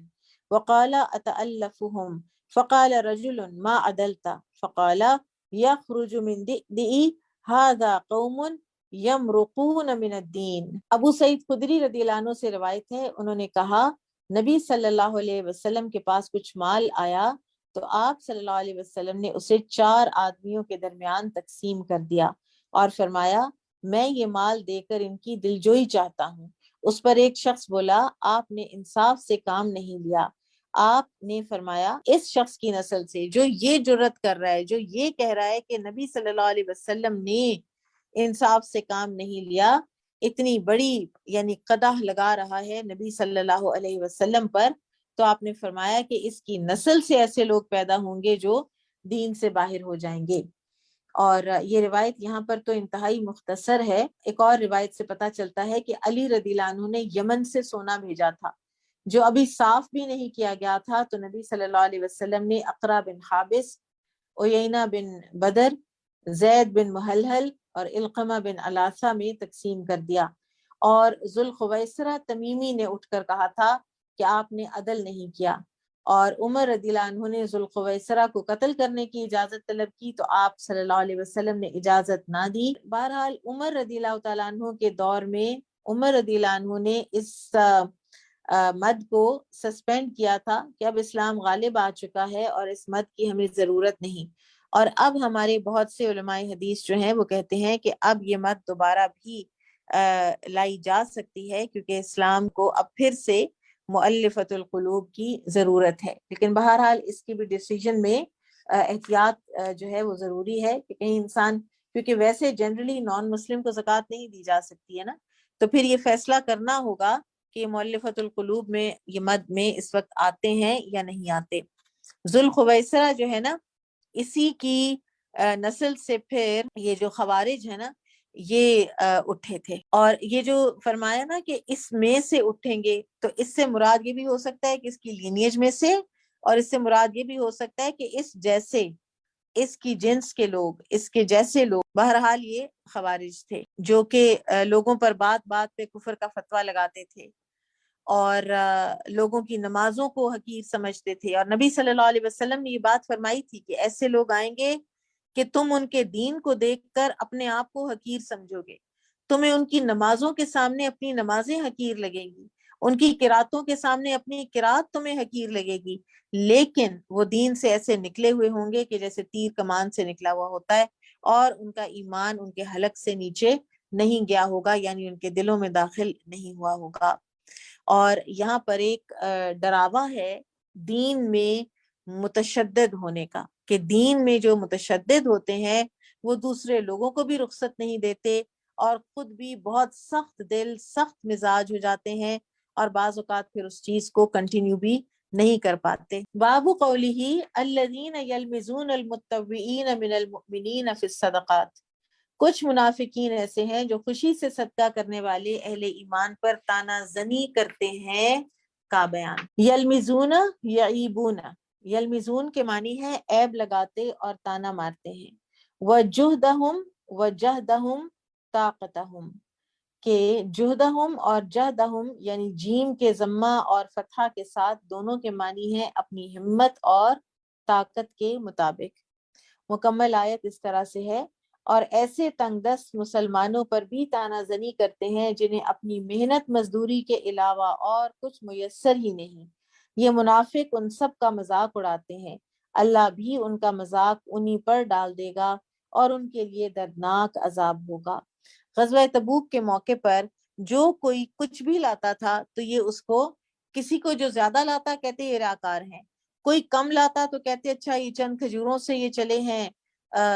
روم فتح کرنے، تو بس بیٹھے رہتے تھے اور مذاق اڑاتے رہتے تھے، نہ خود چلنے کی تیاری کرتے تھے اور نہ ہی کسی مجاہد کو تیاری میں کوئی فائنینشیل ایڈ کرتے تھے، اور بس مذاق اڑانا ان کا کام تھا، اور ایسے ہی ہوتے ہیں منافقین۔ اور اللہ تعالیٰ تو صدقات قبول کرتے ہیں۔ اللہ تعالیٰ کا جو اصل ایک مطلب اصول ہے وہ یہ ہے کہ اللہ تعالیٰ صدقات کو قبول کرتے ہیں چاہے وہ کتنا بھی ہو۔ اور یہ آپ دیکھیں اللہ تعالیٰ نے اپنی ذات کے اوپر کتب علی نفسہ الرحمہ، اللہ تعالیٰ نے اپنی ذات کے اوپر رحم کرنے کو فرض قرار دیا ہوا ہے۔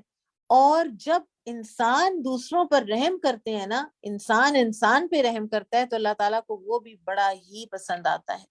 اور پھر اللہ تعالیٰ کی رحمت یہ ہوتی ہے کہ اللہ تعالیٰ اس کے تھوڑا ہو زیادہ ہو اس کا صدقہ جو ہے اگر طیب مال سے ہے تو اللہ تعالیٰ اس کو اپنے دانے ہاتھ میں لیتے ہیں اور اس کی نشو و نما کرتے ہیں، جیسے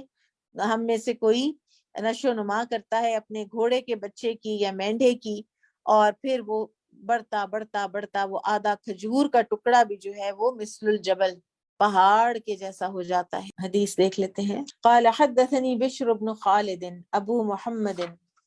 قال اخبرنا محمد بن جعفر عن شعبة عن سليمان عن ابي وائل عن ابي مسعود قال لما امرنا بالصدقة، جب ہمیں صدقہ دینے کا حکم دیا گیا، کننا نتحامل، تو ہم مزدوری پر بوجھ اٹھایا کرتے، یعنی جیسے کلی ہوتے۔ فجاء ابو عقیل بنصف ساع، اور ابو عقیل رضی اللہ عنہ آدھا سا کھجور لے کر آئے۔ وجاء انسان باکثر منہ، ایک اور صحابی اس سے ذرا زیادہ لے آئے۔ فقال المنافقون، تو منافقون نے کہا، ان اللہ لغنی عن صدقۃ ھذا، اللہ تعالیٰ غنی ہے اس طرح کے صدقے سے، اللہ کو کوئی ضرورت نہیں ہے اتنے چھوٹی چھوٹی کھجوروں کی۔ وما فعل ھذا الآخر الا ریاء، اور دوسرا جو زیادہ لایا ہے نا تو وہ تو محض ریاکاری کر کے اتنا مال لے آیا ہے۔ تو فنزلت، تو یہ آیت نازل ہوئی، الذین یلمزون المتطوعین من المؤمنین فی الصدقات والذین لا یجدون الا جہدہم، یہ ایسے لوگ ہیں کہ جو خوشی سے صدقہ دینے والے اہل اسلام پر تان کرتے ہیں، خاص طور پر ان لوگوں کو تنقید کا نشانہ بناتے ہیں جو محنت و مزدوری کے علاوہ اور کچھ نہیں رکھتے۔ قال حدثني اسحاق بن ابراہیم قال قلت لأبي اسامة احدثكم زائدة عن سليمان عن شقيق عن ابن مسعود الانصاری قال كان رسول اللہ صلی اللہ علیہ وسلم يأمر بالصدقہ، ابو مسعود انصاری رضی اللہ عنہ سے روایت ہے، وہ کہتے ہیں کہ رسول اللہ صلی اللہ علیہ وسلم جب ہمیں صدقہ کی ترغیب دیتے، فَيَحْتَالُ أَحَدُنَا، تو محنت مزدوری کرتا ہم میں سے کوئی، حتیٰ یجیء بالمد، یہاں تک کہ ایک مد کھجوریں لاتا۔ وَإِنَّ لِأَحَدِهِمُ الْيَوْمَ 100,000 أَلْفٍ، اور آج ان میں سے کئی ایسے ہیں کہ جن کے پاس لاکھوں دینار ہیں، لاکھوں درہم۔ ایک وقت وہ تھا اور اب ایک وقت یہ ہے۔ كَأَنَّهُ يُعَرِّضُ بِنَفْسِهِ، اور ابو مسعود انصاری جو ہے نا غالباً ان کا اشارہ اپنے ہی طرف تھا۔ اب یہ جو تھا تبوک کا وقت بڑا قحط سالی کا وقت تھا، دور دراز کا سفر تھا، دشمن بڑا مضبوط تھا، اور ایسے میں عثمان رضی اللہ عنہ، عبد الرحمن بن عوف رضی اللہ عنہ بہت زیادہ کچھ دیا۔ عثمان رضی اللہ عنہ نے 1/3 فوج کا جوتی کا تسمہ تک بھی اپنے ذمے لے لیا۔ عمر رضی اللہ عنہ آدھے گھر کا سامان لائے، ابو بکر صدیق سارے گھر کا سامان لے آئے۔ مالدار لوگوں نے اتنا کچھ دیا، مزدور پیشہ لوگوں نے اپنی حیثیت کے مطابق دیا، اور منافقین نے اپنے حصے میں تانے کمائے۔ اور ابو مسعود انصاری جو ہیں وہ یہ بتا رہے ہیں کہ ایک وقت وہ تھا ہم پر، اور اب ہم پر یہ وقت ہے کہ ہم میں سے ایک ایک جو ہے وہ ہزاروں دینار کا، ہزاروں درہم کا مالک ہے۔ تو لہٰذا انسان پر یہ بھی واجب ہے، یہاں پر ایک اور چیز بھی ہمیں پتہ چل رہی ہے، انسان پر یہ واجب ہے کہ اللہ تعالیٰ اس کو جب کوئی انعام کریں، اس کے حالات تبدیل کریں، تو وہ تحدیث نعمت کی خاطر ان نعمتوں کا ذکر کیا کرے کہ ایک وقت پر میرا یہ حال تھا اور اب اللہ تعالیٰ نے مجھ پر جو نعمت کی ہے اس سے مجھے، یعنی اللہ تعالیٰ نے اتنا کچھ دے دیا ہے۔ اور اسی لیے آپ دیکھیے کہ جو حدیث ہے، انظروا الی من اسفل منکم، اس کی طرف دیکھو جو تم سے نیچے ہے، ولا تنظروا الی من هو فوقکم، اور اس کی طرف مت دیکھو جو تم سے اوپر ہے، فہو اجدر اللہ تزدروا نعمت اللہ علیکم، اور یہ زیادہ بہتر رویہ ہے اس لیے کہ اس طرح سے تم اللہ کی جو نعمتیں ہیں نا تم پر، ان کو حقیر نہیں جانو گے، ورنہ تو انسان ایک ریزنٹمنٹ اور ایک سیلف پٹی کا شکار ہو کر تو یہی دیکھتا رہتا ہے کہ دوسرے کے پاس کیا کیا ہے جو میرے پاس نہیں ہے۔ تو یہ چیز جو ہے یہ بالکل بھی نہیں ہے ایک مومن کے شایان شان۔ باب قوله استغفر لهم او لا تستغفر لهم ان تستغفر لهم 70 مرة فلن يغفر الله لهم۔ آپ ان کے لیے مغفرت کی دعا کریں یا نہ کریں، اگر آپ ان کے لیے 70 مرتبہ بھی بخشش کی دعا کریں تو بھی اللہ انہیں معاف نہیں کرے گا۔ مکمل آیت اس طرح سے ہے، یہ اس لیے کہ انہوں نے اللہ اور اس کے رسول سے کفر کیا ہے، ایسے فاسق لوگوں کو رب کریم ہدایت نہیں دیتا۔ یعنی مغفرت کی دعا نہ کرنے کی وجہ یہ بتائی گئی ہے کیونکہ یہ ایمان اور عمل صالح کی دولت کے بغیر ہے، اور یہ ہے رئیس المنافقین عبداللہ بن ابی کے مرنے کا جو واقعہ ہے۔ اس کو ہم حدیث سے پہلے پڑھ لیتے ہیں۔ قال حدثني عبيد بن إسماعيل عن أبي أسامة عن عبيد الله عن نافع عن ابن عمر رضي الله عنهما قال لما توفي عبد الله بن أبي، جب عبداللہ بن ابی کی وفات ہو گئی، جاء ابنہ عبداللہ بن عبداللہ، تو ان کے بیٹے عبداللہ بن عبداللہ، اب عبداللہ بن ابی کا جو بیٹا عبداللہ بن عبداللہ ہے نا، یہ راسخ العقیدہ پکے خالص مسلمان تھے، تو یہ آئے الی رسول اللہ صلی اللہ علیہ وسلم، فسألہ، اور انہوں نے سوال کیا، ان یعطیہ قمیصہ، کہ آپ صلی اللہ علیہ وسلم اپنی قمیص دے دیں، یکفن فیہ اباہ، جس میں وہ اپنے والد کو کفن دے لیں، فاعطاہ، تو آپ صلی اللہ علیہ وسلم نے دے دی، ذرا جنراسٹی دیکھی، ثم سألہ ان یصلی علیہ، پھر انہوں نے کہا کہ آپ میرے والد پر نماز جنازہ بھی پڑھ دیں، فقام رسول اللہ صلی اللہ علیہ وسلم لیصلی علیہ، تو رسول اللہ صلی اللہ علیہ وسلم اٹھ کھڑے ہوئے تاکہ وہ نماز جنازہ پڑھیں عبداللہ بن ابی، فقام عمر، تو عمر بھی کھڑے ہو گئے، فاخذ بثوب رسول اللہ صلی اللہ علیہ وسلم، تو انہوں نے رسول اللہ صلی اللہ علیہ وسلم کا کپڑا جو ہے وہ پکڑ لیا، فقال، اور کہا، یا رسول اللہ، اے اللہ کے رسول، اتصلی علیہ، کیا آپ اس پر نماز جنازہ پڑھیں گے؟ وقد نہاک ربک ان تصلی علیہ، جبکہ آپ کے رب نے تو آپ کو منع فرمایا ہے اس پر نماز جنازہ پڑھنے سے۔ فقال رسول اللہ صلی اللہ علیہ وسلم، تو رسول اللہ صلی اللہ علیہ وسلم نے فرمایا، انما خیرنی اللہ، مجھے اللہ نے اختیار دیا ہے، فقال، تو فرمایا ہے، استغفر لهم او لا تستغفر لهم ان تستغفر لهم 70 مرہ، تم ان کے لیے استغفار کرو چاہے نہ کرو، تم ان کے لیے 70 مرتبہ بھی استغفار کرو گے، وَسَأَزِيدُهُ عَلَى السَّبْعِينَ، تو میں 70 سے زیادہ کر لوں گا نا۔ قال، تو عمر رضی اللہ عنہ نے عرض کی، انہ منافق، یہ منافق ہے۔ قال، پھر وہ کہتے ہیں، فصلی علیہ رسول اللہ صلی اللہ علیہ وسلم، پھر رسول اللہ صلی اللہ علیہ وسلم نے اس کی نماز جنازہ پڑھ لی، فانزل اللہ تعالی، تو اللہ تعالیٰ نے یہ آیت مبارکہ نازل کی، ولا تصلی علی احد منہم مات ابدا ولا تقم علی قبرہ، ان میں سے کوئی مر جائے تو آپ کبھی بھی اس کی نماز جنازہ نہ پڑھیں اور نہ ہی کبھی اس کی قبر پر کھڑے ہی ہوں۔ یہ بات ہم نے پیچھے کل بھی ذکر کی تھی کہ مبالغہ یا قلت جو ہے اس کا یہ مطلب نہیں ہوتا کہ اس سے زیادہ یا کم نہیں کیا جا سکتا، جیسے وہ ذرے والی بات تھی کہ اللہ ذرہ برابر ظلم نہیں کرتا تو کیا ذرے سے کم کرتا ہے؟ تو اللہ تعالیٰ ظلم کرتا ہی نہیں، یہ لا نفی جنس ہے، یعنی اس جنس کی پوری چیز کی نفی ہے۔ اسی طرح 70 مرتبہ جو ہے یہ مبالغے کے لیے ہے، اور یہ نہیں کہ 70 سے زیادہ مرتبہ ہو تو پھر اللہ تعالیٰ اس کو معاف کر دیں گے۔ اب آپ یہاں پہ دیکھیے کہ یہاں یہ جو عمر رضی اللہ عنہ نے فرمایا ہے کہ آپ کے رب نے آپ کو منع کیا ہے، تو منع کب کیا ہے؟ وہ تو نماز جنازہ پڑھنے کے بعد جو پراپر منع کرنے کی جو آیت ہے وہ تو بعد میں آئی ہے۔ تو عمر رضی اللہ عنہ نے کس چیز سے استدلال کیا ہے کہ اللہ تعالیٰ نے منع کیا ہے؟ وہ اسی آیت سے جس سے نبی صلی اللہ علیہ وسلم نے یہ فرمایا تھا نا کہ میں 70 مرتبہ سے زیادہ کر لوں گا۔ عمر رضی اللہ عنہ نے فرمایا کہ اللہ تعالیٰ نے فرمایا ہے استغفر لہم او لا تستغفر لہم، یعنی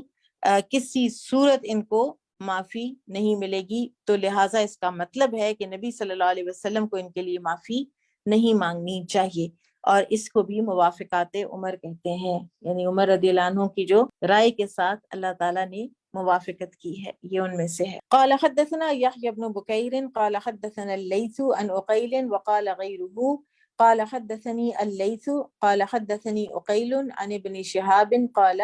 اخبرني عبید اللہ ابن عبد اللہ عن ابن عباس عن عمر بن الخطاب رضی اللہ عنہ انہ قال، عمر بن خطاب رضی اللہ عنہ سے روایت ہے، انہوں نے کہا، لما مات عبداللہ بن ابی بن سلول،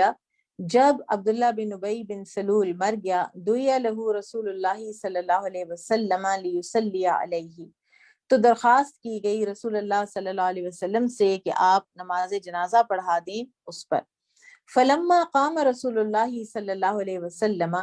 پھر جب کھڑے ہوئے رسول اللہ صلی اللہ علیہ وسلم، وثبت الیہ فقلت، تو میں آپ صلی اللہ علیہ وسلم کے پاس جلدی سے آپ کی خدمت میں پہنچا اور میں نے عرض کی، یا رسول اللہ، اے اللہ کے رسول، اتصلی علی ابن ابی، آپ عبداللہ بن ابی کی نماز جنازہ پڑھیں گے، وقد قال یوم کذا کذا وکذا،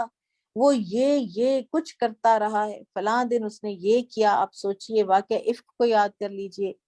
اور سورہ منافقین کے بارے میں جو آتا ہے کہ جو اس نے بات کہی تھی جس سے پھر یہ مکر گیا تھا۔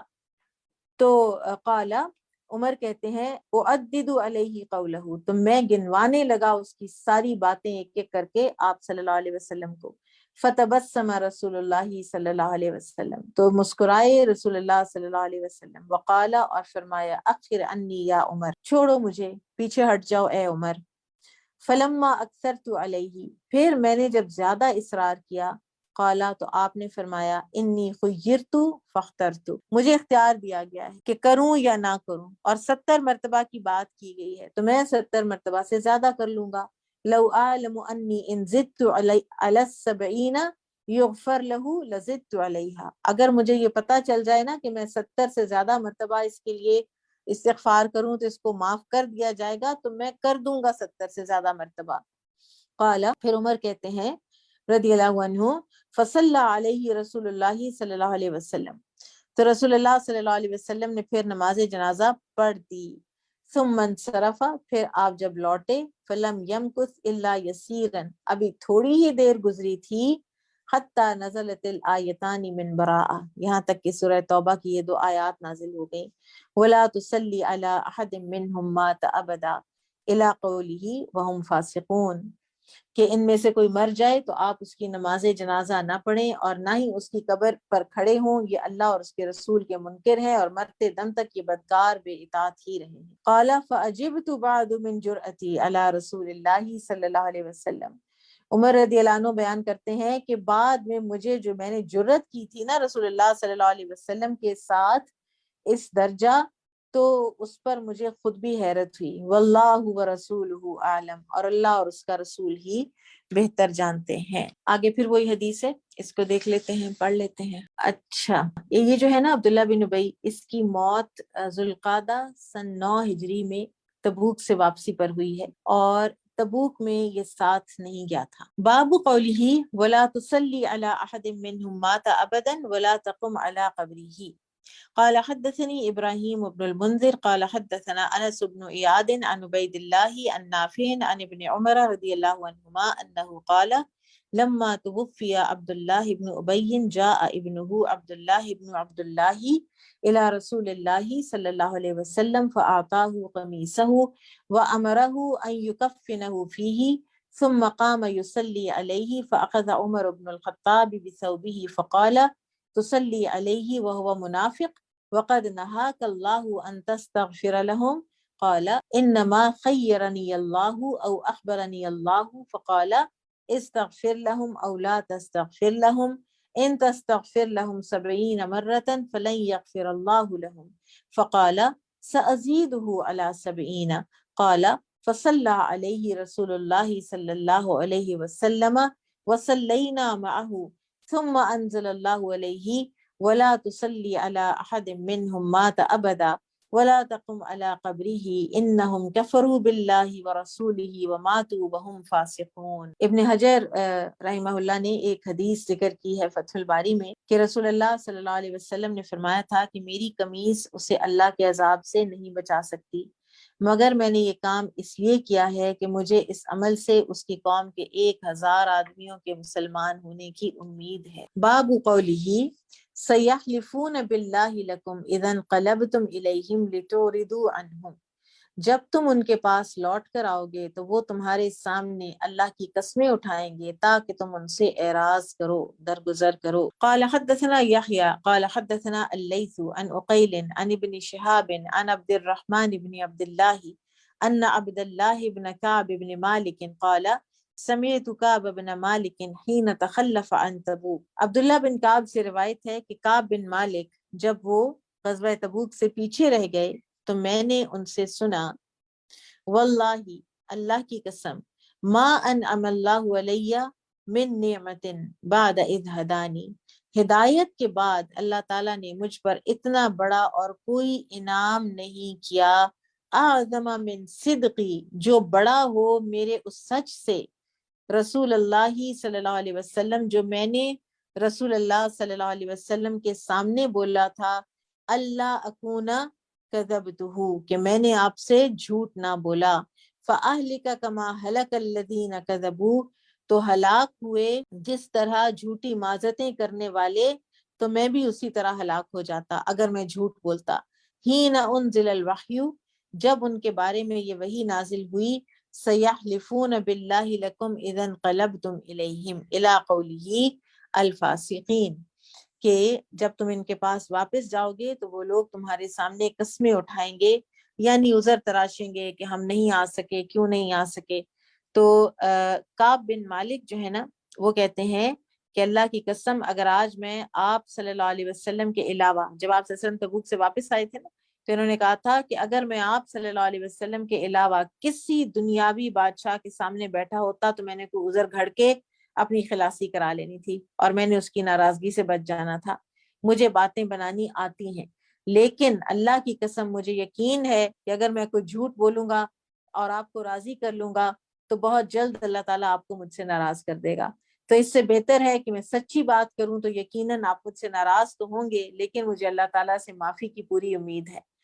اور اللہ کی قسم مجھے کوئی معذوری نہیں تھی، اور میں اس سے پہلے کبھی اتنا فارغ البال اور خوشحال بھی نہیں ہوا، لیکن پھر بھی میں آپ کے ساتھ شریک سفر نہیں ہو سکا۔ اور یہ جو منافقین ہیں، ان کا طریقہ ہی یہ ہوتا ہے کہ بس آسانیاں تلاش کی، آنے بہانے نکالے، اور پھر کسی نہ کسی جو بھی مشکل کوئی وقت ہے تو اس میں سے نکل کر اپنے آپ کو آسانی کی طرف لے، بس وقتی گریٹیفیکیشن جو ہے نا، یہ ان کی اس میں ہے سرشت کے اندر، منافقین کے اندر۔ اور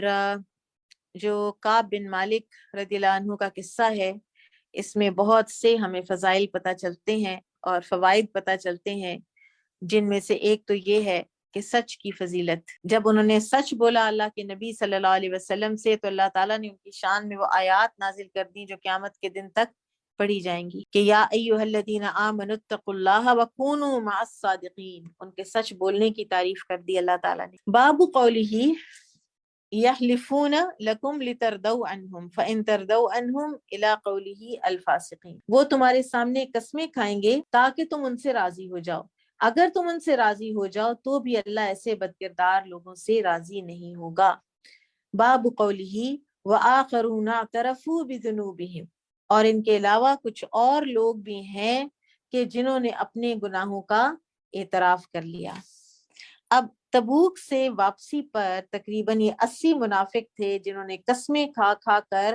تو اپنے معذوری کا باور کرانے کی کوشش کی۔ ان کے علاوہ 7 مسلمان تھے جو عذر کے بغیر تبوک سے پیچھے رہ گئے، غلطی کا احساس ہوا، اپنے جرم کا اعتراف کیا، اور کسی نے خود کو مسجد نبی کے ستون کے ساتھ باندھا اور اپنے اوپر نیند اور کھانا پینا حرام کیا، اور قسم اٹھا لی کہ جب تک رسول اللہ صلی اللہ علیہ وسلم نہیں کھولیں گے تو ہم بھی اپنے آپ کو نہیں کھولیں گے، چاہے ہم اسی حالت میں مر جائیں۔ ان میں سر فہرست ابو لبابہ تھے، یہ جو ابو لبابہ ہے نا، انہوں نے 2 مرتبہ اپنے آپ کو مسجد نبوی کے ستون کے ساتھ باندھا ہے۔ ایک وہ جو غزوہ خندق کے بعد بنو قریظہ میں ان سے غلطی ہو گئی تھی اور ان کو فوراً احساس ہو گیا تھا، اور ایک یہ تبوک کے موقع پر، اور پھر یہ 3 جو صحابہ ہیں، کعب بن مالک اور ان کے 2 ساتھی ہلال بن امیہ اور مرارہ بن ربیع۔ اچھا، یہاں پر بار بار آ رہا ہے فسق کی بات نا، فاسقین فاسقین۔ تو فاسقین جو ہے نا، یہ 2 قسم کے ہوتے ہیں۔ فسق 2 طرح کا ہے، ایک وہ جو مخرج عن الملہ ہے، جو اگر وہ فسق انسان کرے گا تو وہ اس کو دائرہ اسلام سے خارج کر دے گا، اور یہ ہے کفر۔ ٹھیک ہے، کفر بمانی فسق یا فسق بمانی کفر۔ دوسرا ہے ایسا فسق کہ جو دائرہ اسلام سے تو خارج نہیں کرتا، لیکن وہ معاصی ہیں، وہ نافرمانیاں ہیں۔ ٹھیک ہے، جس کے بارے میں اللہ تعالیٰ نے سورہ حجرات میں فرمایا وَكَرَّهَ إِلَيْكُمُ الْكُفْرَ وَالْفُسُوقَ وَالْعِصْيَانَ، اور اسی طرح سے سورہ حجرات آیہ 6 میں آتا ہے یا ایھا الذین آمنوا ان جاءکم فاسق بنبأ فتبینوا۔ تو ہر فاسق کافر نہیں ہوتا، لیکن کئی ایسے فسق ہیں کہ جو انسان کو دائرہ اسلام سے خارج بھی کر سکتے ہیں۔ ڈیفائنٹلی اللہ کے حکم کا انکار کرنا، مثلا شیطان نے کیا کیا تھا، سورہ کہف آیہ 50، وَإِذْ قُلْنَا لِلْمَلَائِكَةِ اسْجُدُوا لِآدَمَ فَسَجَدُوا إِلَّا إِبْلِيسَ كَانَ مِنَ الْجِنِّ فَفَسَقَ عَنْ أَمْرِ رَبِّهِ، وہ اپنے رب کے حکم سے پھٹ کے نکل گیا، ڈیفائنٹ ہو کے نکل گیا، تو یہ مخرج عن الملہ ہو گیا، یعنی ملت سے باہر نکل گیا۔ اللہ تعالیٰ ہمیں معاف فرمائے اس طرح کے کسی بھی ایسے انجام سے۔ حدیث دیکھ لیتے ہیں۔ اچھا، یہاں پر جو یہ ہم نے آیت پڑھی وَآخَرُونَ اعْتَرَفُوا بِذُنُوبِهِمْ، اس میں ہم نے یہاں پر پڑھا ہے عَسَى اللَّهُ أَن يَتُوبَ عَلَيْهِمْ، عَسَى اللَّهُ، قریب ہے کہ، ممکن ہے کہ اللہ ان پر مہربان ہو جائے۔ تو ابن عباس فرماتے ہیں کہ جہاں کہیں بھی اللہ تعالیٰ فرماتے ہیں نا عَسَى اللَّهُ، عصا کا جہاں آتا ہے نا، امید کے افعال میں سے ہے نا یہ، تو اس کا مطلب ہوتا ہے عصا من اللہ واجبہ، کہ یہ واجب ہے، یہ ہو جائے گا۔ ٹھیک ہے، اس لیے کہ اللہ تعالیٰ پھر مہربان ہو جاتے ہیں، اس لیے کہ اللہ تعالیٰ غفور و رحیم ہے۔ قال حدثني مؤمل قال حدثنا اسماعیل بن ابراہیم قال حدثنا عوف قال حدثنا ابو رجاء قال حدثنا سمرة بن جندب رضی اللہ عنہ قال قال رسول اللہ صلی اللہ علیہ وسلم لنا اتانی اللیلۃ آتیانی، رسول اللہ صلی اللہ علیہ وسلم نے فرمایا کہ آج رات میرے پاس 2 آنے والے آئے، فبتعثانی، اور مجھے اٹھا کر لے گئے، فانتہیا بی الی مدینۃ، تو مجھے ایک شہر تک لے آئے، مبنیۃ بلبن ذہب ولبن فضۃ، جو سونے اور چاندی کی اینٹوں سے بنایا گیا، فتلقانا رجالا، وہاں ہمیں کچھ لوگ ملے، شطر من خلقہم،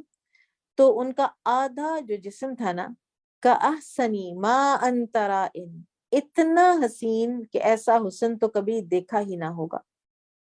وشطر، اور ایک حصہ جسم کا کا اقبح ما انت رائن، اتنا بدصورت جو تو نے کبھی نہیں دیکھا ہوگا، اذهبوا فقعوا في ذلك النهر، ان دونوں نے ان سے کہا جاؤ اور اس نہر میں غوطہ لگاؤ، فوقعوا فيه، تو وہ نہر میں گھس گئے، ثم رجعوا الینا، پھر وہ ہمارے پاس واپس آئے، قد ذهب ذلك السوء عنهم، تو ان کی جو بدصورتی تھی وہ جا چکی تھی، ختم ہو چکی تھی، فصاروا فی احسن صورت، اور وہ بہترین صورت میں ہو گئے، یعنی خوبصورت ترین ہو گئے، قال لی، ان دونوں نے مجھے کہا، هذه جنت عدن، یہ جنت عدن ہے، وهذاک منزلک، اور یہ آپ کا مکان یہی ہے، قال، پھر دونوں نے کہا، اما القوم الذین كانوا شطر منهم حسن وشطر منهم قبیح، جہاں تک معاملہ ہے ان لوگوں کا جن کو آپ نے دیکھا کہ آدھا جسم بہت حسین اور آدھا بہت بدصورت، فَإِنَّهُمْ خَلَطُوا عَمَلًا صَالِحًا وَآخَرَ سَيِّئًا، تو یہ وہ لوگ ہیں کہ جنہوں نے اچھے اور برے عمل اپنے مکس کر دیے تھے، تجاوز اللہ عنہم، بہرحال پھر اللہ تعالیٰ نے ان کو معاف کر دیا، کیونکہ اللہ تعالیٰ فرماتے ہیں کہ میری رحمت جو ہے وہ ہر چیز پر وسیع ہے، محیط ہے۔ اور یہ جو دو شخص ملے تھے یہ تھے جبرائیل علیہ السلام اور میکائیل علیہ السلام، یہ ایک اور حدیث سے ہمیں پتہ چلتا ہے۔ باب قولہ ما کان لنبی والذین آمنوا ان یستغفروا للمشرکین، نبی اور اہل ایمان کے لیے یہ مناسب نہیں کہ وہ مشرکین کے لیے دعائے مغفرت کریں۔ قال حدثنا اسحاق بن ابراہیم قال حدثنا عبد الرزاق قال اخبرنا معمر عن الزہری عن سعید بن المسیب عن ابیہ قال لما حضرت ابا طالب الوفات، جب ابو طالب کو وفات کا وقت آیا تھا، داخل النبی صلی اللہ علیہ وسلم، تو نبی صلی اللہ علیہ وسلم داخل ہوئے، وعندہ ابو جہل وعبد اللہ بن ابی امیہ، تو پاس تھے ابو جہل اور عبداللہ بن ابی امیہ۔ فقال النبی صلی اللہ علیہ وسلم، تو نبی صلی اللہ علیہ وسلم نے فرمایا، ای امی، اے چچا، قل لا الہ الا اللہ، آپ لا الہ الا اللہ کہہ دیجئے، احاج لک بہا عند اللہ، میں اللہ کے ہاں آپ کی مغفرت کے لیے اسے دلیل کے طور پر، حجت کے طور پر پیش کروں گا۔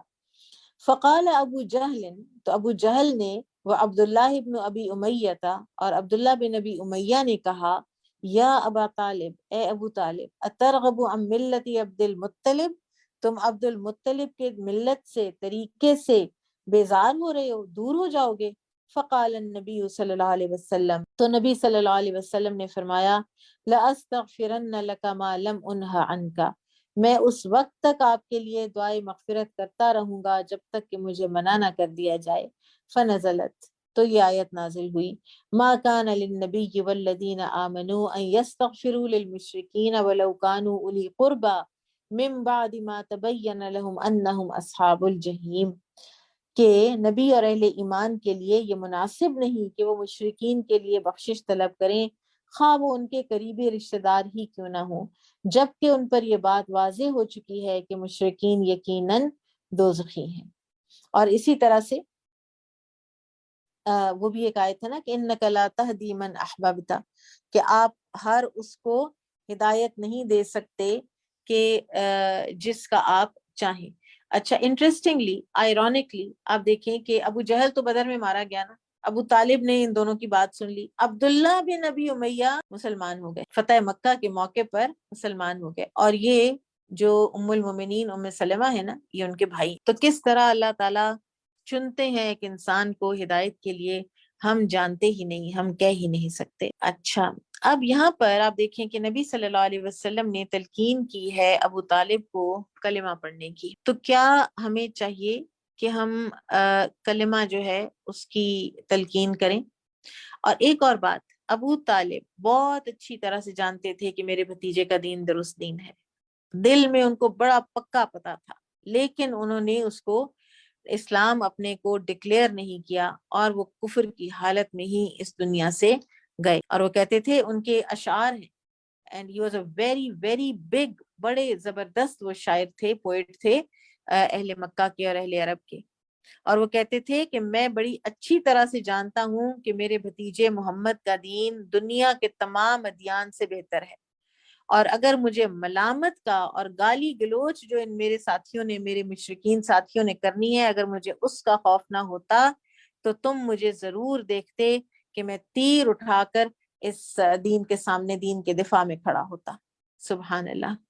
لیکن انسان کو پھر ملامت سے ڈرنا نہیں چاہیے۔ ایمان کا تقاضا کیا ہے؟ لا یخافون لومۃ لائم، کسی ملامت کرنے والے کی ملامت سے ڈرنا نہیں چاہیے دین کے معاملے میں۔ اب سوال یہ پیدا ہوتا ہے کہ کیا میت کو لا الہ الا اللہ کہنے کی تلقین کی جائے گی؟ تو اس میں میت کا حال دیکھا جائے گا۔ اگر آپ سمجھتے ہیں کہ اس نے شوق سے پڑھ لینا ہے کلمہ، تو ضرور تلقین کیجئے، اور اگر آپ سمجھتے ہیں کہ اس پر خوف اور گھبراہٹ طاری ہو جانی ہے اس بات کی کہ یہ مجھے کلمہ کی تلقین کر رہے ہیں، شاید میری موت کا وقت ہے، اس کا سینہ تنگ ہوگا، تو پھر آپ یہ نہ کہیں کہ لا الہ الا اللہ کہو، بلکہ آپ اس کے سامنے اللہ تعالیٰ کا ذکر کریں، آپ اس کو اس طرح سے اللہ تعالیٰ کی یاد دلائیں کہ اس کو خود بخود جو ہے وہ یاد آ جائے اللہ کی، اور وہ خود کلمہ پڑھ لے۔ ٹھیک ہے، بہرحال تلقین ضرور کرنی چاہیے. لقنوا موتاکم، نبی صلی اللہ علیہ وسلم کی حدیث ہے صحیح مسلم کی کہ اپنے مرنے والوں کو یعنی قریب المرگ لوگوں کو کلمے کی تلقین کیا کرو. ٹھیک ہے، اور اسی طرح سے کسی کافر پہ اگر موت حاضر ہو جائے تو اس کا کیا کیا جائے، وہ بھی جب تک اس کے اوپر نزا کا عالم طاری نہیں ہو جاتا تو اس کو بھی کلمے کی تلقین کرتے رہنا چاہیے. ہو سکتا ہے کہ ایک جان اس کلمے کی وجہ سے بالآخر تو نکل ہی آنا ہے نا. وہ یہودی بچہ یاد کر لیجئے جو قریب المرگ تھا اور آپ صلی اللہ علیہ وسلم نے اس کو تلقین کی تھی کلمے کی. لقد تاب اللہ علی النبی والمہاجرین والانصار، بلا شبہ اللہ تعالیٰ نے نبی صلی اللہ علیہ وسلم پر مہربانی کے ساتھ توجہ فرمائی اور مہاجرین پر اور انصار پر. الذین اتبعوہ فی ساعۃ العسرہ، وہ جنہوں نے نبی صلی اللہ علیہ وسلم کی پیروی کی تنگی کی گھڑی میں. من بعد ما کاد تزیغ قلوب فریق منہم ثم تاب علیہم، اس کے بعد کہ یہ قریب تھا کہ ٹیڑے ہو جاتے دل ان میں سے ایک فریق کے، پھر اللہ تعالیٰ ان پر مہربان ہوا. انہ بہم رؤوف الرحیم، بے شک وہ اپنے بندوں کے لیے شفقت کرنے والا اور مہربان ہے. یہاں پر میں نے پڑھا تزیغ، ہمارے ہاں جو نسخہ ہوتا ہے وہ ہوتا ہے یزیغ، تو اس کو یا کے ساتھ پڑھا ہے حفص، امام حفص نے، امام حمزہ نے، اور باقی جو قراء ہیں الباقون ان کو کہتے ہیں، جو باقی ہونا ان کو الباقون کہتے ہیں. تو نافع، ابن کثیر، ابو عمرو ابن عامر اور کسائی، ان سب نے پڑھا ہے تا کے ساتھ. اب یہ جو جملہ ہے لقد تاب اللہ، اس کے اندر 3 تاکیدیں ہیں. ٹھیک ہے، ایک تو لام ل، پھر قد، اور پھر یہ جو ہوتی ہے نا لقد، یہ اس کو قسم بھی کہتے ہیں. تو لہٰذا واللہ لقد تاب، اللہ کی قسم ضرور بر ضرور اللہ سبحانہ وتعالی مہربان ہوئے ہیں نبی پر اور مہاجرین پر اور انصار پر، اس لیے کہ انہوں نے ساعۃ العسرہ میں ساتھ دیا نبی صلی اللہ علیہ وسلم کا. اب تبوک کو ساعۃ العسرہ کیوں کہا جاتا ہے؟ 3 چیزوں کی وجہ سے. نمبر 1 شدت حر، شدید گرمی. نمبر 2 مسافت کی دوری، سفر بہت دور تھا. نمبر 3 فصلیں پکنے کے دن تھے. ٹھیک ہے، اور ان تینوں چیزوں کے ہوتے ہوئے جو نبی صلی اللہ علیہ وسلم کے ساتھ نکلے تو اللہ تعالیٰ ان پر مہربان ہوا، اللہ سبحانہ وتعالیٰ ان پر مہربان ہوا. اور یہ ہے کہ اگر کسی کے دل ٹیڑے ہوئے بھی، یعنی کچھ سستی آئی، کوئی لتھارجی آئی، کوئی دل میں خیال آیا، لیکن پھر اللہ تعالیٰ ان پر مہربان ہوا اور ان کی ہمت بندھی. ٹھیک ہے، اور اللہ تعالیٰ نے ان کو توبہ کی توفیق عطا فرمائی. پھر فرمایا انہ بہم رؤوف رحیم، بے شک وہ اپنے بندوں کے لیے رؤوف اور رحیم ہے. رؤوف جو ہے یہ رأفہ سے ہے اور مبالغے کا صیغہ ہے، اور اس سے مراد ہے بڑا ہی لطف،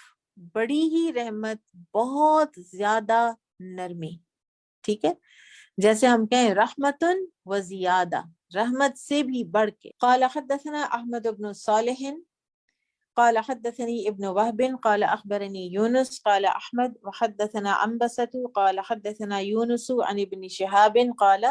اخبرني عبد الرحمن بن كعب قال اخبرني عبد الله بن كعب وكان قائد كعب من بنيه حين عمي. عبداللہ بن کعب سے روایت ہے، کعب رضی اللہ عنہ نابینا ہو گئے تو ان کے بیٹوں میں سے یہی ان کو راستے میں ساتھ لے کر چلتے. تو انہوں نے بتایا سمعت کعب بن مالک فی حدیثہ، کہ میں نے کعب بن مالک سے ان کے واقعے کے سلسلے میں سنا. وعلی الثلاثۃ الذین خلفوا، جن کے بارے میں یہ آیت نازل ہوئی تھی کہ ان تینوں آدمیوں پر بھی اللہ تعالیٰ مہربان ہوا جن کا معاملہ ملتوی رکھا گیا تھا. قال فی آخر حدیثہ، تو اپنی ساری حدیث کے آخر میں انہوں نے فرمایا ان من توبتی، کہ میری توبہ کا یہ حصہ ہے، ان انخلع من مالی صدقہ، کہ میں اپنا سارا مال صدقے میں کر دوں اللہ و رسولہ، اللہ اور اس کے رسول کے لیے.